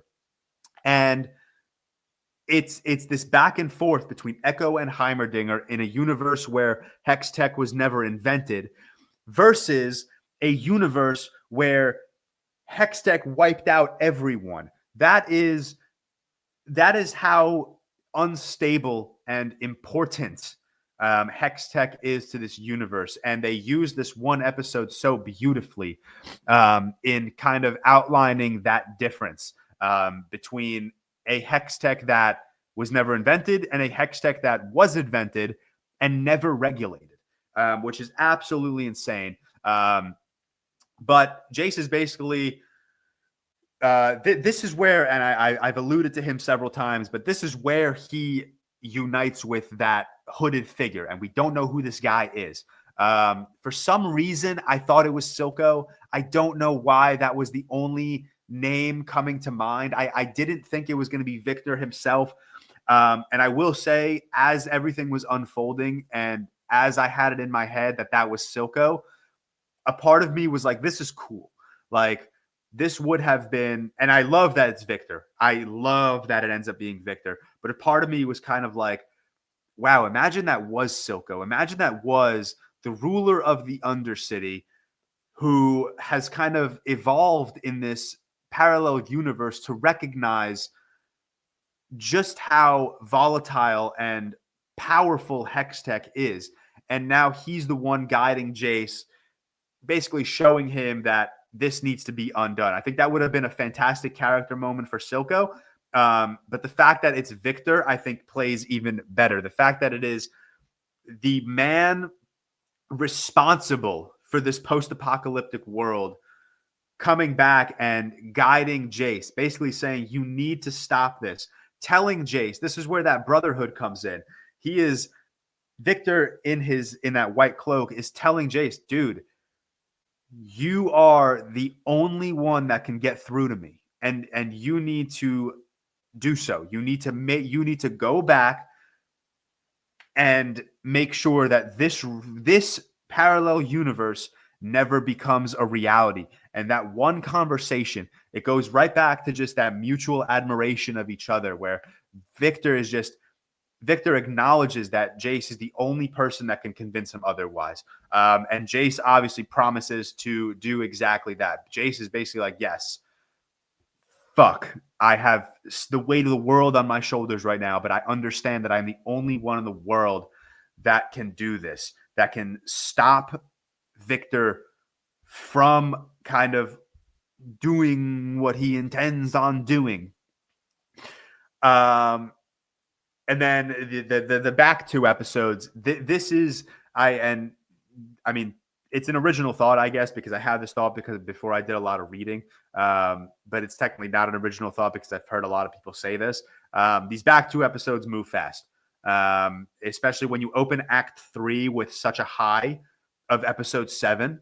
That episode 7 was such a beautiful and emotional way to kick off Act 3. It amplified the stakes. It aggressively amplified the sense of urgency. And you move into episode 8 and 9, and you kind of realize, like, holy shit, so much is about to happen. This is about to be an unbelievable 2 episodes. And it was an unbelievable 2 episodes. But again, I feel like they left so much storytelling open. One thing I haven't, and I'm kind of nearing the end here, but there are small things here and there I want to talk about before I text Tyler and Seth to come back. They cannot keep getting away with this fucking soundtrack, man. Hold on, I'm on Spotify right now. They simply can't. It's unbelievable. So one of my favorite songs was from the one of the first scenes of the season during the memorial, where Faya Riding's "I Can't Hear It Now" is playing. Oh my god, dude! I don't understand how they put together such a list of non-household names in the music industry. I'm not saying that these people aren't fantastic. Marcus King, Faya Ridings, 21 Pilots, Zand, Mako, Misha Mansour. Like, these are fantastic artists, but they're not household names. Whoever is in charge of putting together this soundtrack and compiling this list of artists, I want to shake your hand and kiss you on the lips. It is so unbelievable. 21 Pilots, The Line. It's so unbelievably good. And what makes these songs so good is not just that they're good songs, not the fact that I could listen to them outside of their presence in the show, but the fact that they are so perfectly thematically layered with what is going on screen. It's unbelievable. 21 Pilots singing about their body being on the line. They can see the light as Vander's body is elevating towards the sky. Dude, it is so fucking unbelievable. I want to put a knife in my eye. But yeah, it ends beautifully. The season as a whole, it's more intense. I think it's equally as emotionally charged. I think there are moments in season 1 that eclipse some moments in season 2, particularly the flare scene. Can never forget about the flare scene in season 1. The intro on the bridge in season 1 is fucking phenomenal. Can't forget about that. But it does match season 1 on the emotional hits and the emotional beats. It is more complex politically than the first season, I would say. It is exploring more heavy-weighted themes of trauma and betrayal and, consequences and ambition. And then you couple all of that with just absolutely stunning animation. And it really is. I said this earlier, and I'll say it again. It is hard for me to compare a TV show with 2 seasons to a TV show with 4, 5, 6, 7, 8 seasons. But I truly believe Arcane seasons 1 and 2 deserve to be in, at the very least, the GOAT convo for animated projects. But I would throw it in the GOAT convo with animated and live action projects. I think it is that fucking stunning. I texted Seth and Tyler, so whenever they come back, I'll stop yapping. But in the meantime, I'll keep yapping. Nope, there's Tyler. I'm done yapping. You're on mute, but yeah, I'm back. what's up? My yap sesh is over. You did a great job. I mean, you said you texted so Seth will here to come back. Yeah, but I texted. you did a great job. My computer literally crashed. It had to Yeah. reboot. It went through updates. It was like 15 minutes of updates. I was like stressing. Then I finally got back in and popped back in. I'm like, oh, he's still going and got plenty of leg way to go. So I was stressing about my computer for nothing. But Yeah, no, I yapped for a while. My bad. I kept going. no, that was good stuff though. I'm sure everyone who's watched Arcane and is a fan of Arcane will be very happy to hear your extended discussion. And I know they'll probably just fuel your campaign even more to make us all watch it. I swear, didn't Cam say like a couple days ago that he's like starting Arcane? He said he watched episode 1. Oh, and then he said like and then he started. And then he had a kid, and then started watching the Dark Knight trilogy, and then watched Moana. Which is like the perfect thing for you because like Cam will watch Arcane, you're like hell yeah, and then he's like sorry I stopped. You're like I hate you, and then he's like but I'm watching the Batman trilogy. You're like okay, fine. All right, we'll get into trailers and movie news now. Last week was super packed trailers and movie news. This week, not a whole lot.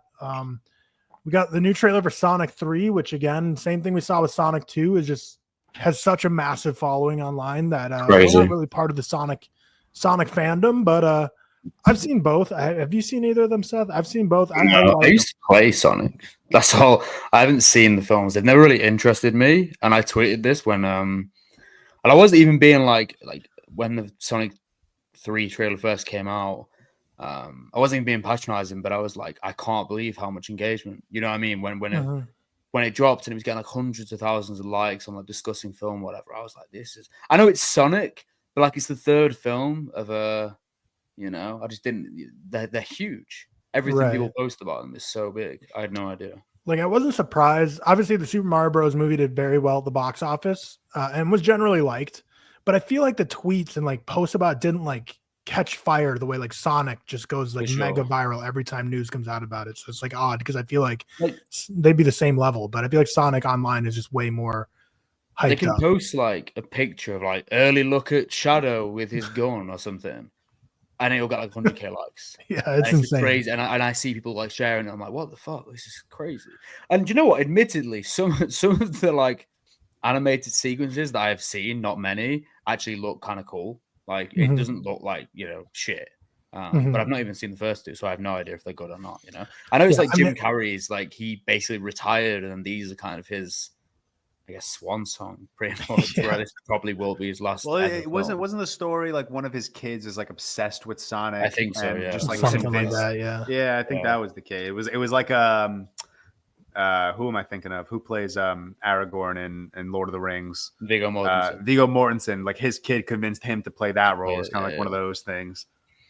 Yeah. But yeah, we'll see. It comes out December 20th, so it'll be like.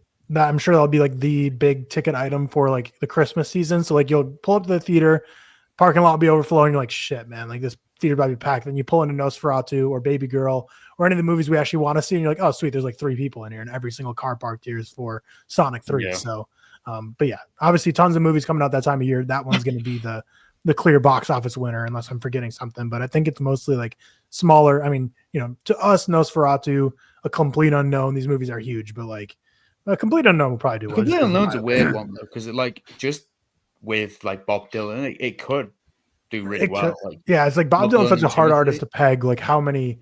Because like Elvis, obviously, like Elvis is gonna do well. Michael Jackson biopics gonna do well. Biopics normally do well, but like Whitney Houston's kind of like I have no clue. Bob Marley's did like pretty bad, I think. Yeah, so I don't know. I think Timothy Chalamet might be like, no disrespect to Bob Dylan, I think he might be pulling more people than Bob Dylan, the character, will be pulling people to this movie, but. We'll see. The first teaser for the live action Lilo and Stitch remake was released in theaters May 23rd, 2025. Thoughts? Sick. I have no idea. It looks scary. It could have been worse, honestly. It doesn't look terrible. Yeah, the live action remake of Stitch, we said this last week, I think, doesn't look terrible. No, it doesn't look awful. It's just a TV show that wasn't like, I don't know, it was like popular at the time when I was watching TV shows like this, but yeah, Lilo and Stitch was a TV show, right? No, it was a film. Lilo and Stitch is a movie. I thought there was really good film. No, I'm talking about back in the day, what it originally was. I mean, I like the film. It was a movie. Yeah, it's a film. But there was no TV show. I swear there's a Lilo and I Stitch mean, TV show. I don't They think might have so. been. Are you sure you're not thinking of Dora the Explorer or something? No, Lilo and Stitch.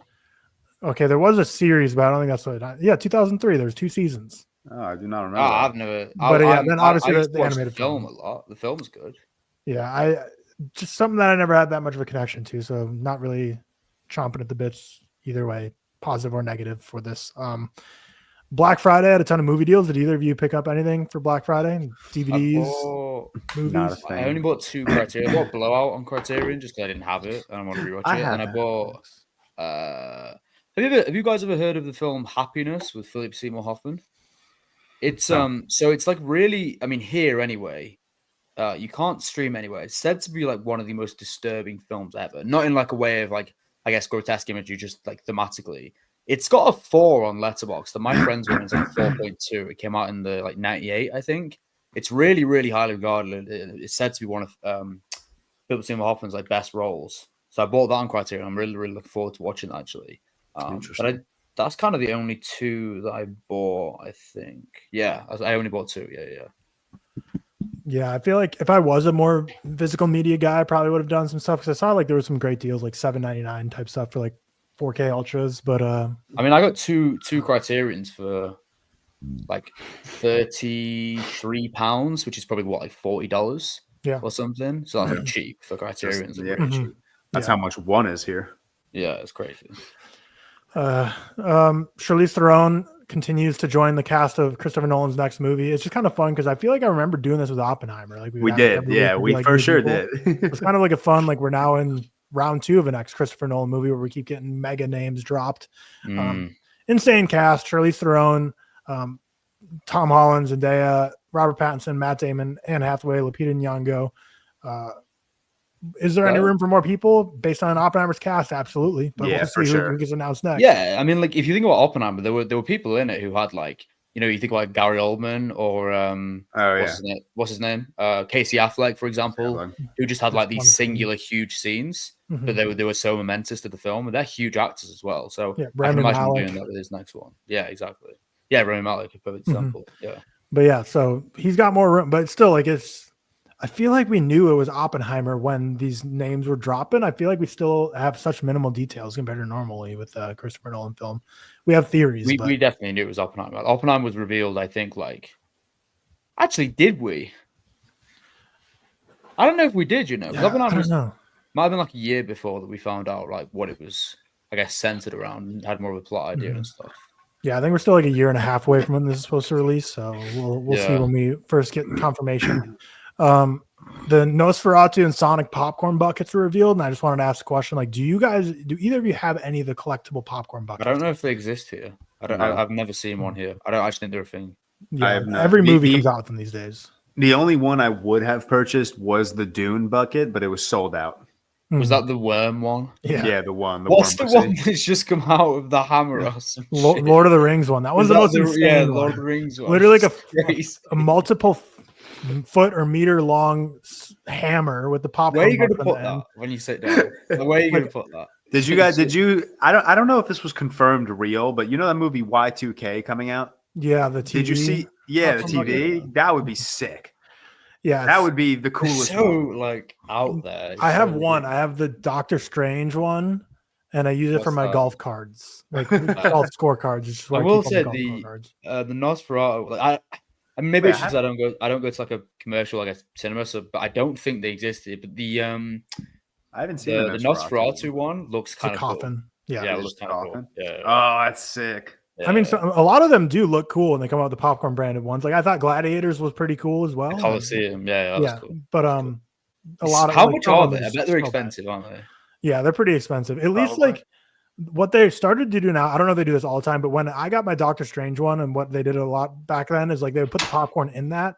But now what they've been doing, or at least at my theater, is like they just give you a large popcorn and then like the collectible bucket on the side. Like I feel like at first that's not even like getting a use out of it straight away. But I don't know. It's like they're way smaller though too, like volume wise. So you kind of like, and it's like you get less popcorn. You're paying like I don't know, $40-$50, like something crazy. Some of them are crazy.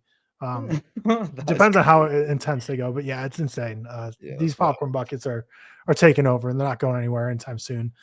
And then let's see, where are we? Barry Keoghan will play Ringo Starr in Sam Mendes' Beatles biopic. Yeah, I mean, We've said it time and time again. I thought none of us cared about these movies. I don't care I mean, about I them, but like just don't. Beatles though. I actively listen to the Beatles, but I also don't Barry care. Keoghan But they're is just- so like He's just such a uninspired. recognizable face. He's not Ringo Starr. No one is going to see Ringo Starr. Like, this would have been a perfect opportunity to get four someone. absolute nobodies playing these roles. It's the same thing like I see complaints about, which is true. Like you have this like ring of Hollywood actors now where it's like their names get passed first. And Barry Keoghan's great. Like I really like him. But I just think it's such an uninspired choice. Yeah, Like, it's just it's the easy choice, and I don't think it's the right one. Yeah, I think it's dull. Yeah, I agree with that Hollywood ring though, because I don't know if it was confirmed, but isn't like Jacob Elordi like the front runner to be like an American Psycho remake? But I don't know if that was actually true. But I know Paul Mescal's one of the front runner like to play one of the Beatles. He's Paul McCartney. Is he Paul McCartney? Yeah. so they all it been was- cast at this point. I think Or- They've all not been been cast, confirmed. but they've been like in talks. It was him. Oh, who were the other? Who is it now? Was Harris Dickinson one of them? Why do I think Harris that? Dickinson was one Yeah, of them. yeah. It's like the classic like white guy Hollywood ringer they're just going around. Like it's Yeah. so boring in my Mhm. opinion. But yeah, I don't know if the Jacob Elordi. I don't know if that was true or not because I saw that as well, the Luke Guadagnino thing. But it's like I don't know. Mhm. It's like I would care more if I was excited for these movies at all, but they're whatever. And then last bit of news is Tom Cruise is like kind of confirmed now. Like it's been floating around, I feel like, for a few months now, but it's like the official news was released that he's going to star in the supernatural thriller Deeper, directed by Doug Liman. The film follows an astronaut on a deep sea dive exploring a newly discovered trench who soon finds himself confronted by a sinister and dangerous force. I think it's already been like confirmed that basically Tom Cruise is going to space for this movie. he might die. Wait, Like, we have to be actually? careful for him. Like, Yeah, so it's an astronaut that's now deep sea diving. So I think the space thing was like confirmed pretty much, or like everyone's was. assuming it's going to be. But then I think like the new bit of news is going to be that I think he's probably going to try and break like the James Cameron record of like the deepest dive in a sea. I feel like that's just Tom Cruise. He's going to he be like, might die at this point. I Like, know. Tom and is- he's always upping himself. He's like, I'm going to go the highest the civilians ever gone into space, and now I'm going to Guys also in go his the lowest. 60s. No, it's Yeah, not. it's just so insane. ridiculous. Go But- Tom Cruise. What do you Yeah, got? now that the Mission Impossible franchise is ending, it's like he needs to find his new drug. He needs to find his fix to keep the If he lets it, adrenaline. that is. If it does end, like, I can see them doing more, honestly. You know? Yeah, it's Tom Cruise is a madman. We've never really had anyone like him. Never will really have anyone like him again. But that's all the news and trailers. We'll get into Q&A now. So we've been putting this off for a few weeks now. So we got questions from our patrons that we will go through. I have not vetted these or like ordered them in any specific way. But top of the list is one that's relevant to George. So Dara Cassidy asked, what's a Lego set from a film you would love to be made? And I say that's relevant for you. It's relevant for all of us, but because you just got that crazy Star Wars one sent to you, that like $600 one. Yeah, but they yeah, sent me the Question goes to everyone. What's a Lego set from a film you would love to have? They have the Dune thumpers that I really want. I think that would be cool. I'm not a big Lego person, so I prefer to have like the smaller ones you can put on display. So like I have the Infinity Gauntlet, I have like a small Darth Vader helmet, and I have the Dune, the Ornithopter, which is a little bigger, but it's still really cool. But yeah, they just sent me this the Jabba's sail barge, the floating thing in Return of the Jedi. And they sent it as a gift, which is crazy for a few reasons. One, I never talk about Legos on like TikTok or Twitter or the podcast or Insta. Literally never. I don't talk about Legos. So I got this email, and at first I thought it was fake. And they're like, "Hey, we want to send you a Lego like for the holidays, just as like a nice gift." And I was like, "Oh, cool, sure." And I didn't even think to Google Jabba's sail barge. I figured it was like a small 300-piece Lego. How many pieces is it? Like, it's got to be It 2,000. is- Surely. it It's is- massive. It is 3,700. Jesus. 3,900. But Victoria thought to Google it.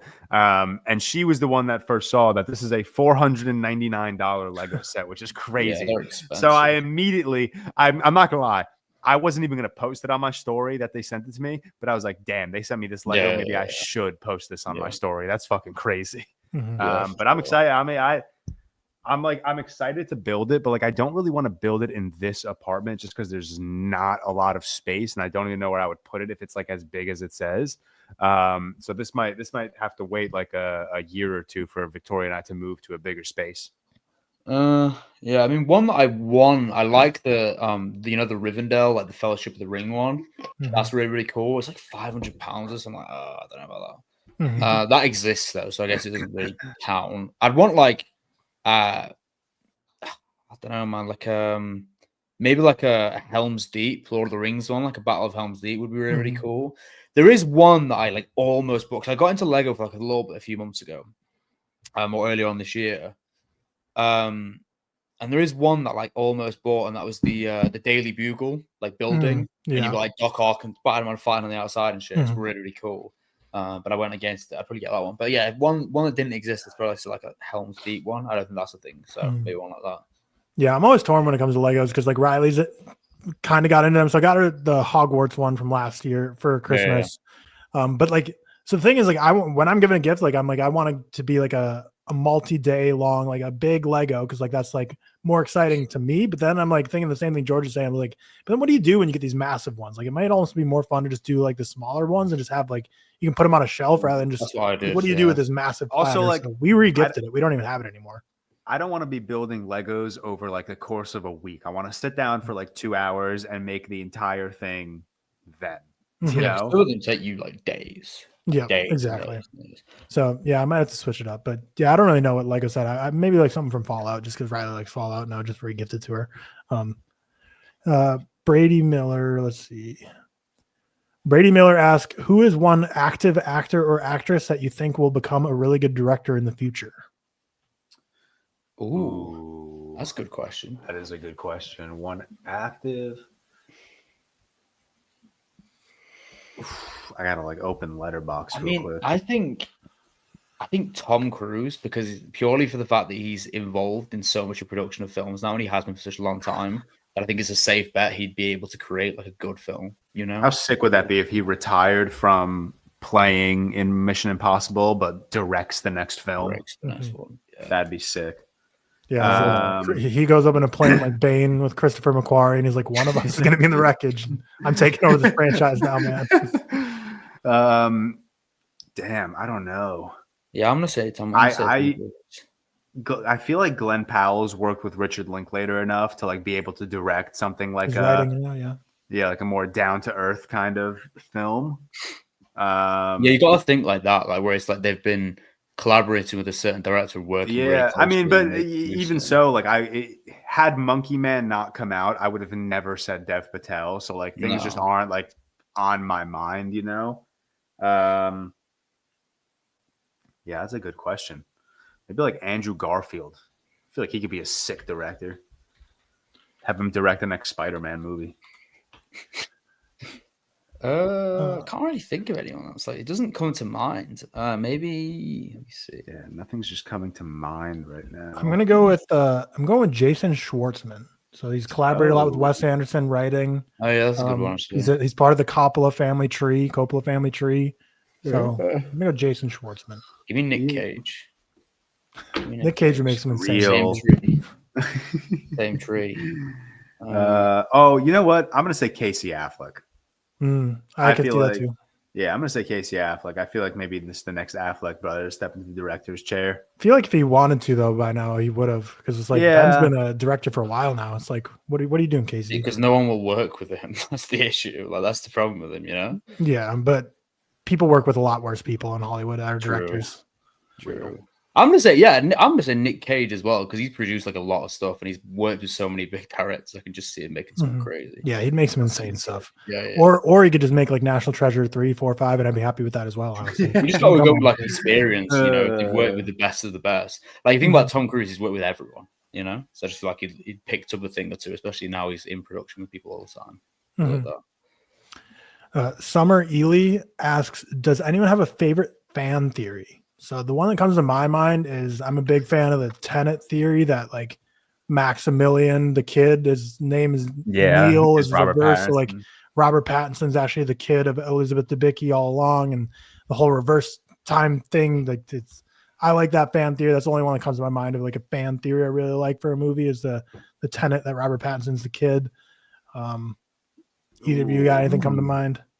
The first one that came to mind is that all of Tarantino's movies take place in the same universe. I see that floating around Twitter all the time, so it's on top of my head. I have no idea. There's none that come to mind, sorry. Yeah, I remember reading one that said Kevin McAllister is Jigsaw.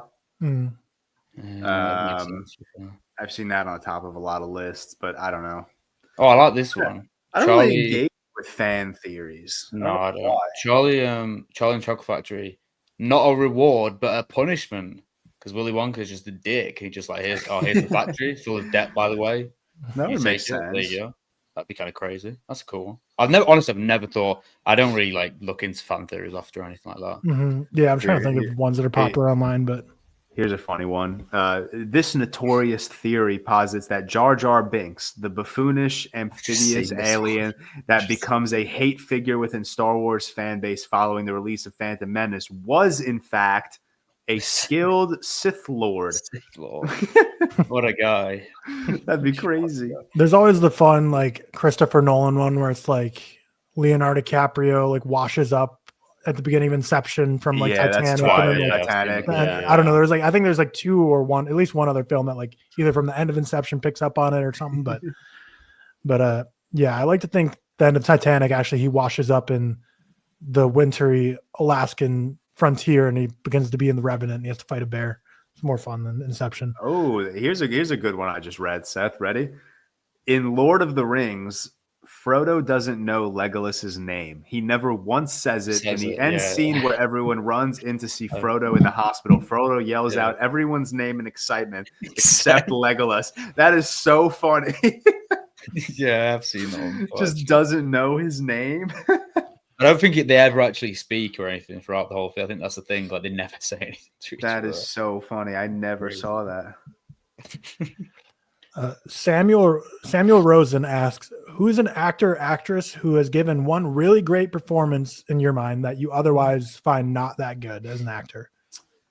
An actress? So for me, it's got to be Ruffalo with Poor Things. He's given more than like that for good ones, but Ruffalo's always been a guy I've hated on that. I think I loved him in Poor Things.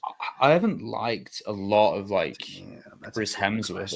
Oh, that's a good one. Other than like Black Cat and obviously Furiosa, I think he's like amazing in. So I'd probably say him. But I don't know if I'd necessarily say he's like a bad actor. I just don't think he's had good things to work with. Yeah, but it's saying like, I guess, yeah, it says fine, not that good. So I'm guessing it means like you find them not a good actor. But yeah, I think just hasn't had good opportunities. I think Chris Hemsworth obviously is a great actor. You know what I mean? It's difficult. Yeah. But I think he'd be the first one where it's like, I've not really seen him be able to really explore how good he is with the scripts he's had to utilize other than Furiosa and then Michael Mann's Black Hat as well, but especially Furiosa. So Chris Hemsworth probably. Good pull. Can I say Ariana Grande in Wicked? Like, I don't think she's a bad actress. Hey, what do you got against Victorious? I just don't know her in anything else, you know? So she's just not, she's an actress I don't necessarily care about that puts on a good performance. Okay. Fair.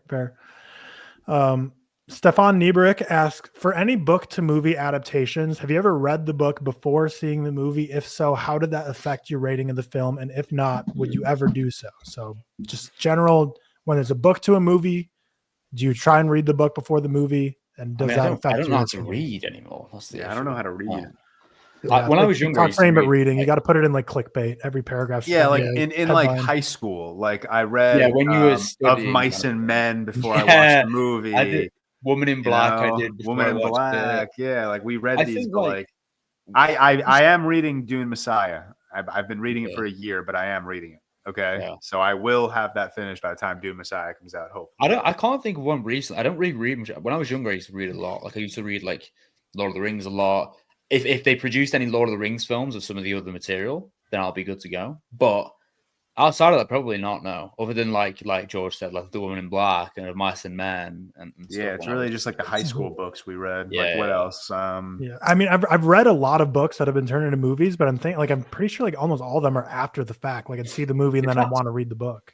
Harry Potter, I'm pretty sure like I read the series before it had finished its film. Yeah, I think that one for me was after the fact. Yeah, I think that was after the fact for me too. I can't think of any others, to be honest. Yeah, I really can't. I don't know. Like the only thing I guess so. Well, like if it's just a faithful adaptation, then I feel like when I read the book, I just picture the movie, which isn't a terrible thing. Like if I like the movie, it brings me back in the universe. But then there's stuff like Ready Player One, where the book and movie are pretty different, and I prefer the book to the movie. I guess the only one I can think of is like Looking for Alaska is my favorite John Green book. He did The Fault in Our Stars and Turtles All the Way Down. Like all of his books get made into movies that are like teenage romance type movies. And Looking for Alaska is like my all-time book growing up, like in junior high and high school. I reread it like once a year, probably read it like 12 times. And it was turned into like a Hulu TV show like 2 years ago, which I was waiting for like movie adaptation forever. And I was like, it's fine. I didn't love the adaptation, but I didn't like hate it. It was just whatever. So I don't know. I feel like I'd be let down more often than not if I was a big reader that read all these stuff before a movie came out. Yeah, I think it's the whole thing. It's also like, you know, when you speak to people who are big like comic book guys, you know, huge comic book guys, and then the conversation surrounding certain films and characters, they're always going to have this like, because, you know, subconsciously or not, it's always going to be there, you know, of how you determined before you saw it. But no, I can't think of any examples for me anyway. Mm-hmm. Mark asks favorite TikTok edits for movies. 10 out of 10 acting performance of all time. I'm about to my I say it all the time. I miss those, man, because it's nostalgia at this point. That would just remind me of like all of us having like 2 followers and like not talking. Like it's just like shit, man. Or like 10 out of 10 plot twists. And the first thing that would always come up is that old woman in Shutter Island who like is staring at Leo outside and puts him out, shushes him. Those edits, like they were like crazy nostalgia, especially the acting performances ones. It was just the same thing every time. Yeah, they got so annoying at the time, but it's like you don't know you're in the good old days until they're gone. It's like I miss those. I want them back. True. But in terms of movies that I always see TikTok edits for, it's like, and Cam would agree with this, like Moneyball. For some reason, that movie's always in clips. I never get the you guys. I've never got. Dude, I've probably watched Moneyball twice just on TikTok. When Dune 2 came out, it was like every scroll I would get. Like There's a lot, yeah. So many. A lot of Wicked edits now. A lot of Wicked edits. I see a lot of Batman ones like day to day, to be honest. Mm-hmm. Yeah, I see a lot of the Batman. Those are good. Not to be that guy, but I actually do see quite a lot of Barry Lyndon ones. Maybe that's just because I'm being. No, I actually do too. People make fun edits of Barry Lyndon. A lot of Barry Lyndon ones. Funny stuff. Like people tag me in a lot of Banshees ones as well. So shout out if you're tagging me in Banshees ones. They're cool. And Lord of the Rings, actually, I see a lot of those as well. Luke Durhog asks, if you could choose one movie set to visit, what one would you choose, past or future movies? This isn't asking like what setting of a movie would you like to visit. It's like the set of them making the movie. What would you like to visit, whether it's a movie being made right now or a past movie? What set would you like to visit? The Shire. Lord of the Rings. The Shire. I need to go to the Shire. They said The Shining. Yeah, I thought you said The Shining too. Or the Overlook Hotel. That'd be fucking cool. I know somebody's been there. Apparently, it's amazing. I've been hammering Victoria since the day we started dating about wanting to go to New Zealand. Where is it? New Zealand. No. Overlook is Colorado, I believe. Oh, I don't know where Overlook is. Is it Colorado? How far is Colorado? Maybe that's just because it was in the movies. I didn't know that. Interesting. You guys' Shining knowledge is not that deep. Yeah. I didn't know it was actually there though. My bad. No, Estes Park, Colorado is the real one. That's kind of far from East Coast. I can't lie. That's kind of that's gonna. And if it's the exact same setting as the movie, then it sounds like you better get good weather. You're screwed when you go up there. True. I might watch The Shining tonight. I don't know, because obviously Christopher Nolan sets would be crazy because there's so many actors, but I don't want to stand the whole time. Yeah. Am I meeting the actors as well? Is that part of it? Well, you'd assume they're on set filming, or you're just like a fly in the wall. I thought you meant just to visit. I mean, it's still my answer. No, it's still with the Shire. Yeah, for sure. Yeah, Christopher Nolan, I would need a seat. I'm trying to think I don't really know. I feel like maybe just any musical would be pretty, a musical movie would be pretty fun, just because I'd imagine the choreography that has to go on between the dancing and the filming and the same, everything would be cool. So you're a West Side Story, you're a La La Land, seeing those big set pieces. But But obviously anything like Marvel, not to hate on Marvel, but like any Just movie stunning like blue. that. It's just gonna be people standing in a blue room. It's just Yeah. like what Yeah. there's no fun there. All right, next up, Josh Weimer asks if you could eat one dish from any movie, what would it be? Dude, we've had this question before, and one of us answered Miss Incredible's ass. that was That sounds like a That's Cam. Cam answer for sure. Do you know what? Always, whenever I watch it, this is kind of cheating. Do you know in Spirited Away when her parents first turn into pigs, they're just yamming on that meat? Mhm. It looks crazy good, crazy. I'll say that because that was I used to be so like intrigued by the those Spy Kids meals where they just put that bag in a microwave and then and it like just- out yeah, comes like a a burger. 5-course Yeah. burger and fry meal. Yeah, I used to love watching that. When I used to watch Ratatouille quite a lot, just the Ratatouille at the end when they make the perfect one looks so pleasing. That's a really, really good one. Yeah, I think the Ratatouille one's a clear go-to for me because especially because it like blows the dude's mind, and then you grow up and you like realize what Ratatouille is. And I'm sure I've never had it. It sounds like It's a fine nice. dish, but like it doesn't Nice. it doesn't seem like the type of dish that's gonna make your mind literally explode like that dude. Because that guy was hard to please too. Like if Right. he's blowing his mind, then it's got to Mhm. be some like good shit, you know? That's the Mhm. thing. Yeah, Probably one of but those two. I don't know. I mean, I guess a classic one is like always as a kid wanted a Krabby Patty so bad. Oh yeah, for sure. I was like, these must be the best Yeah. burgers ever made. Yeah, but when you've got people trying them and then like crying, like these, Yeah, I need a yeah, Krabby Krabby Patty. Patty for sure. That's up And there. no, I don't mean your Wendy's knockoff Krabby Patty. I haven't even tried those, nor do I ever plan to. I want an actual Oh, I Krabby saw Patty that actually. Yeah, from yeah, the yeah. sponge himself. I don't want to be rung up by That's a good Squidward. I one. need the full authentic experience. I need, That's a good Plankton one. trying to steal it from my hands. Good one. I like it. Let's see. We only got a couple more left here. Devin Lindala asks, who is someone you would like to see a biopic done on, and who do you think could play them? I feel like we've had this one. Who Yeah, would we've be done like something similar, but- interesting? I The don't know. biopic. I don't know who I could see playing them, but I think Coldplay has a very interesting story. I could see that being a cool biopic. As in just Chris Martin or like all of them? Like the band. I mean, call up Sam Mendes. Let's get a couple of the books in the works. Centered on Chris Martin, but all of them. Who's like a musician who I love who's got like a really, interesting. Yeah, I mean, like obviously, I would love to see one on Billy Joel. Like who like looks like him in his younger years. It looks like Billy Like Joel. Adam Driver maybe could play him. Maybe not. I mean, who? I'm so stuck on musicians now, though. But like I would like a Has there been a Tupac one? I'm not sure if there has. To be fair. yeah, All Eyes on Me. Oh shit! Yeah, but that's not. It's a terrible movie. Can we get a better one? I mean, no one saw it. can we get a good one? Yeah, just redo it. Yeah. Who else, man? A ReelTok Podcast biopic would be sick. I think just purely because of what he's done creatively in the industry, who he knew, and also in the business world, I think a Jay-Z one could be really, really cool. Actually. Yeah, any producer really would be sick. Like a Dre one as well. That'd be cool. Dre one would be sick. A Diddy one would be dark, like similar like the Donald Trump Apprentice one, where it's like like a biopic where it's like trying to show how like evil someone is. Yeah. But I think Tom Cruise, honestly, low key, I want to see like his background, personal life is so insane. Can he play himself? Yeah, I feel like that. Well, first off, that movie's never getting made until he's dead. Like, there's no shot anyway that would ever be allowed, or he would ever. He would get the Illuminati to pull some strings, even after his death. The Illuminati. Who is playing Tom Cruise? Tom Holland. Because you'd have to get someone who realistically will do their own stunts as well. It's like if you're playing Tom Cruise, you got to do what Tom Cruise did. You know? I'm trying to think who. I don't know. I don't even know who does their own stunts these days. He's kind of a one of one. Rupert Grint would be really, really cool. I don't even know who plays Tom Cruise. I have no idea.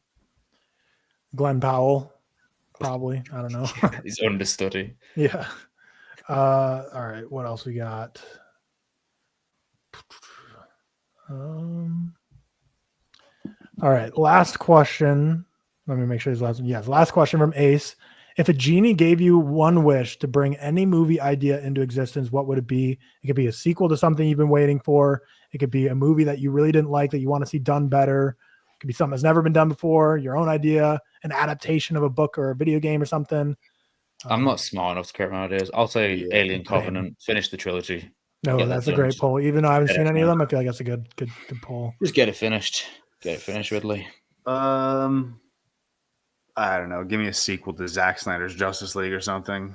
Just the Snyderverse continuing. Can I good wipe something out of existence instead? What? Challengers. God. Of all the ways you could go with that, come on, man. Sorry. Adaptation I'd want to see. I'm trying to think of like I think the Killing Joke would be sick in live action, the Batman graphic novel. I need to watch that. I mean, is that the one with the film? I need to watch that. The Killing Joke? Yeah. Is that a film? Yeah, there's was it made? I think it was made into an animated movie. Yes. Maybe I'm thinking of a different. Yeah, it's an animated one because someone said it's really, really good. No, it's not that one. There's another joke one I'm thinking of. A book that we had to read in like 8th or 9th grade. It's very like local to Minnesota, so I don't think many people have heard of it or read it. But it's called "Until They Bring the Streetcars Back." Insane book. Highly recommend it to everyone. It's about it takes place in like Minneapolis and St. Paul in like the 1950s. Has very like a Lovely Bones undertones to it in terms of like what's going on with the like a not so good guy getting found out. But I've always wanted a movie adaptation of that, but it's like not that big of a book. I think the only reason it was in our high school was like it was just based on a city near us. So, but yeah, highly recommend if you're looking for a book out there. Until They Bring the Streetcars Back. George, I was thinking of Return of the Joker, Batman Beyond. That's the one I was thinking of. Oh, both good. Yeah. That'll do it for our Q&A, and that'll do it for our episode as a whole. So again, as always, shout out to our executive producer, Stefan Johnson. Thank you so much for being the king that you are. And a reminder to everyone else who's not a patron, use code SANTA for 20% off either your first month or a whole year or multiple months or however you want to do it, but you can stock up this holiday season. This code's going to run through the new year. So now's the perfect time. Add it to your wish list and see if Santa Claus leaves a Patreon membership under your tree. On Thursday, we're going to have, I think, one of our most fun drafts in ReelTok history. We're going to be drafting the worst takes in ReelTok podcast history. So that'll be the Real Quick on Thursday. Look forward to that. Friday on Patreon only, Wallace and Gromit Curse the Were-Rabbit review. And then next week is going to be a packed week. We got Queer finally getting released most places. A Real Pain, we'll finally talk on that. It's gotten a wide release as well. Y2K is like the big, like, broad release of the week. But it's just that time of year where it's like we get some big movies released, like Y2K is like the big new movie release of the week, but then stuff like all these award movies that are in some like LA and New York City theaters or some random cities are starting to finally get more wide open. So next week, Queer, A Real Pain, Y2K, probably some other stuff. But this week is kind of a mishmash of a bunch of random stuff. So we hope you enjoyed. George, thank you for carrying the episode with your Arcane talk. But next week we got a lot of stuff to talk about since Moana 2 is just like a light holiday week. So with that, we will see you all Thursday. Peace out. Peace.